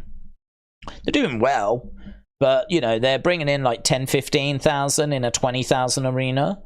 Granted, there'll be some comps. I don't think there'll be 5,000 comps, but there'll be comps for like local radio shows. I've said before, I worked in retail, and we would always get some tickets through the post if ever WWE were in town, because we stocked WWE DVDs. So it was kind of like, thanks for all your hard work in promoting our brand. Here's a couple of tickets. Nothing for them to give out some tickets for the show, is it? It's nothing. So, like, there's always hundreds and hundreds of comps, hundreds of free tickets that get given out to the local offices, the local radio stations, any local stores that sell their products, blah, blah, blah, blah. So I think the bottom line is they're in line with the market, and I think they can get away with it. People are buying the tickets. And this is where the gate bragging comes from, you know. We had that conversation the other day, didn't we, about like when they say this is the highest grossing Smackdown in the Cleveland area, it's not because more people are coming out and watching the show than ever before. In fact, there will have been bigger attendances in the Cleveland area. It's just they've managed to squeeze more money out of the people that have gone. It's a weird brag. I mean, it's a brag basically saying we're charging you more money now, and we're getting away with it. So that's what they're saying. So yeah, it's just sounds good to their shareholders and everything, doesn't it? You know, and they've bragged about that one quite a bit. So it's a real shame. Wrestling has always been a sport for the working class. It's always been a sport that's cheap to put on and cheap to attend. You know, you get a lot of indie local shows that, all right, the talent might not be the best in the world, but a ring. I mean, what do you need? You need 2 people and a ring, some chairs. I mean, there's not a high production cost to this. It ain't a Las Vegas show, right? So it's a cheap form of entertainment. Granted, you could probably have cheaper, you know, a juggler or something like that. But for a night out, wrestling has always been for the working classes. It's always been something that people have been able to go to because it's a cheap form of entertainment. I suppose my concern with WWE is that is changing. And actually now to go to the wrestling, to go to WWE, a family of 4, and the merch and the drinks and all this kind of, like everything else, you know, it's a big investment now. It's a lot of money now. It's a big expenditure. But just like with sports, you know, this WWE are not alone. This is the same argument people have about going to see Man United, going to football games. Football games used to be for the working classes. Now, you know, a ticket is, I don't even know how much a ticket is, but certainly not what it was 10 years ago, 15 years ago, 20 years ago. Certainly not what it was 30 years ago. I mean, it is expensive and only going up in price as well. So, you know, it's one of those things. It's life. It's the world. It's capitalism. It's you know, it is a money-making machine. At its core, this is what it's about. It's about finding ways of getting your money, be that through merch, be that through WWE Network subscriptions, or through Peacock, or through Saudi money, or through TV money, or however it comes, sponsorships, advertising, ticket prices, however it comes, this whole machine is about making money. But that's fine, because the payoff is that in order to do it, they give us the products that we get, and we enjoy that product. So, you know, that's the trade-off in it. And those ticket prices are only going to keep going up, and they ain't coming down. They're only going to keep going up. Unless it gets to a point where so many people can't afford it that bubble bursts. But that will affect all of sports. Because I'm not in America, but my guess is that baseball is doing the same, basketball's doing the same, hockey is doing the same. Certainly concerts have done the same. I mean, to go to a concert now, mental. Back in the day, if you went to a gig, it depended who you saw, but you could go to see acts and, you know, it didn't break the bank. Now, like, depends on the size of the act, but it can be hundreds of pounds for a ticket. Hundreds of pounds. I wanted to see the Yeah Yeah Yeahs. I'm sure I saw them for like 10 quid in London back, like, you know, in the 2000s. I think it was like 50 quid now. All right, they're a bigger band now. But, I mean, 50 quid for a ticket to go and stand. Not even seat it, like, just stand in London and just have the same experience I had, well, granted, 20 years ago now. But I'm sure my ticket was like 10 quid, 11 quid, something like that, to go and see the Yeah Yeah Yeahs around 2003, 2004 in London, which was sick, by the way. They're a fun band to see live. Yeah, they came back to London the other year, and it was like 50 odd quid, which for me is 70 quid return train, 50 quid to get in, so I'm at 120. I'm going to need some food. Easy 20, 30 quid there, right?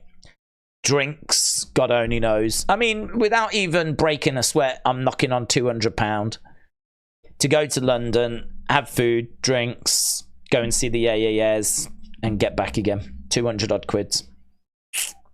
And that's me on my own. Imagine if I had, like, kids. Nightmare.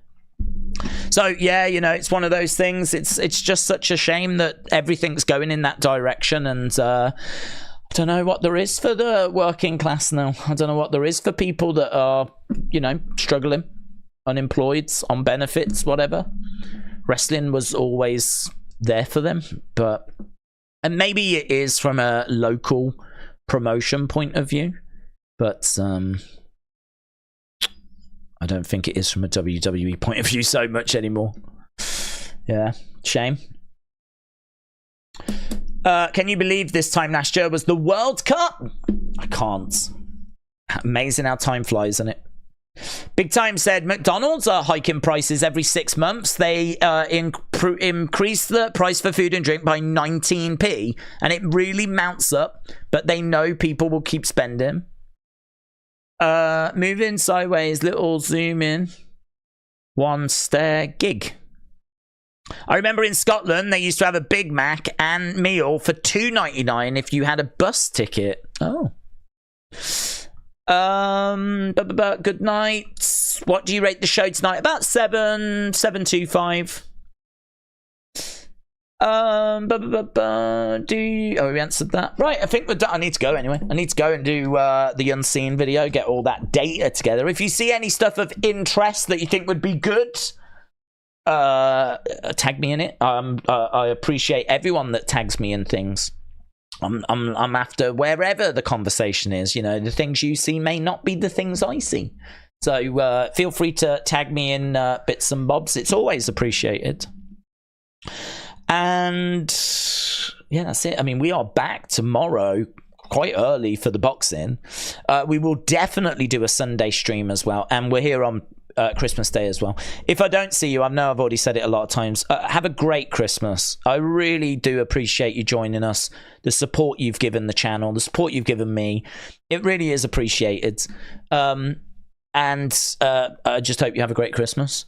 I don't know who I'll be seeing, who I won't be seeing. If I'm going to see you, brilliant. If not, as I said, when you're ready to return, we will be here. Thanks a lot for watching.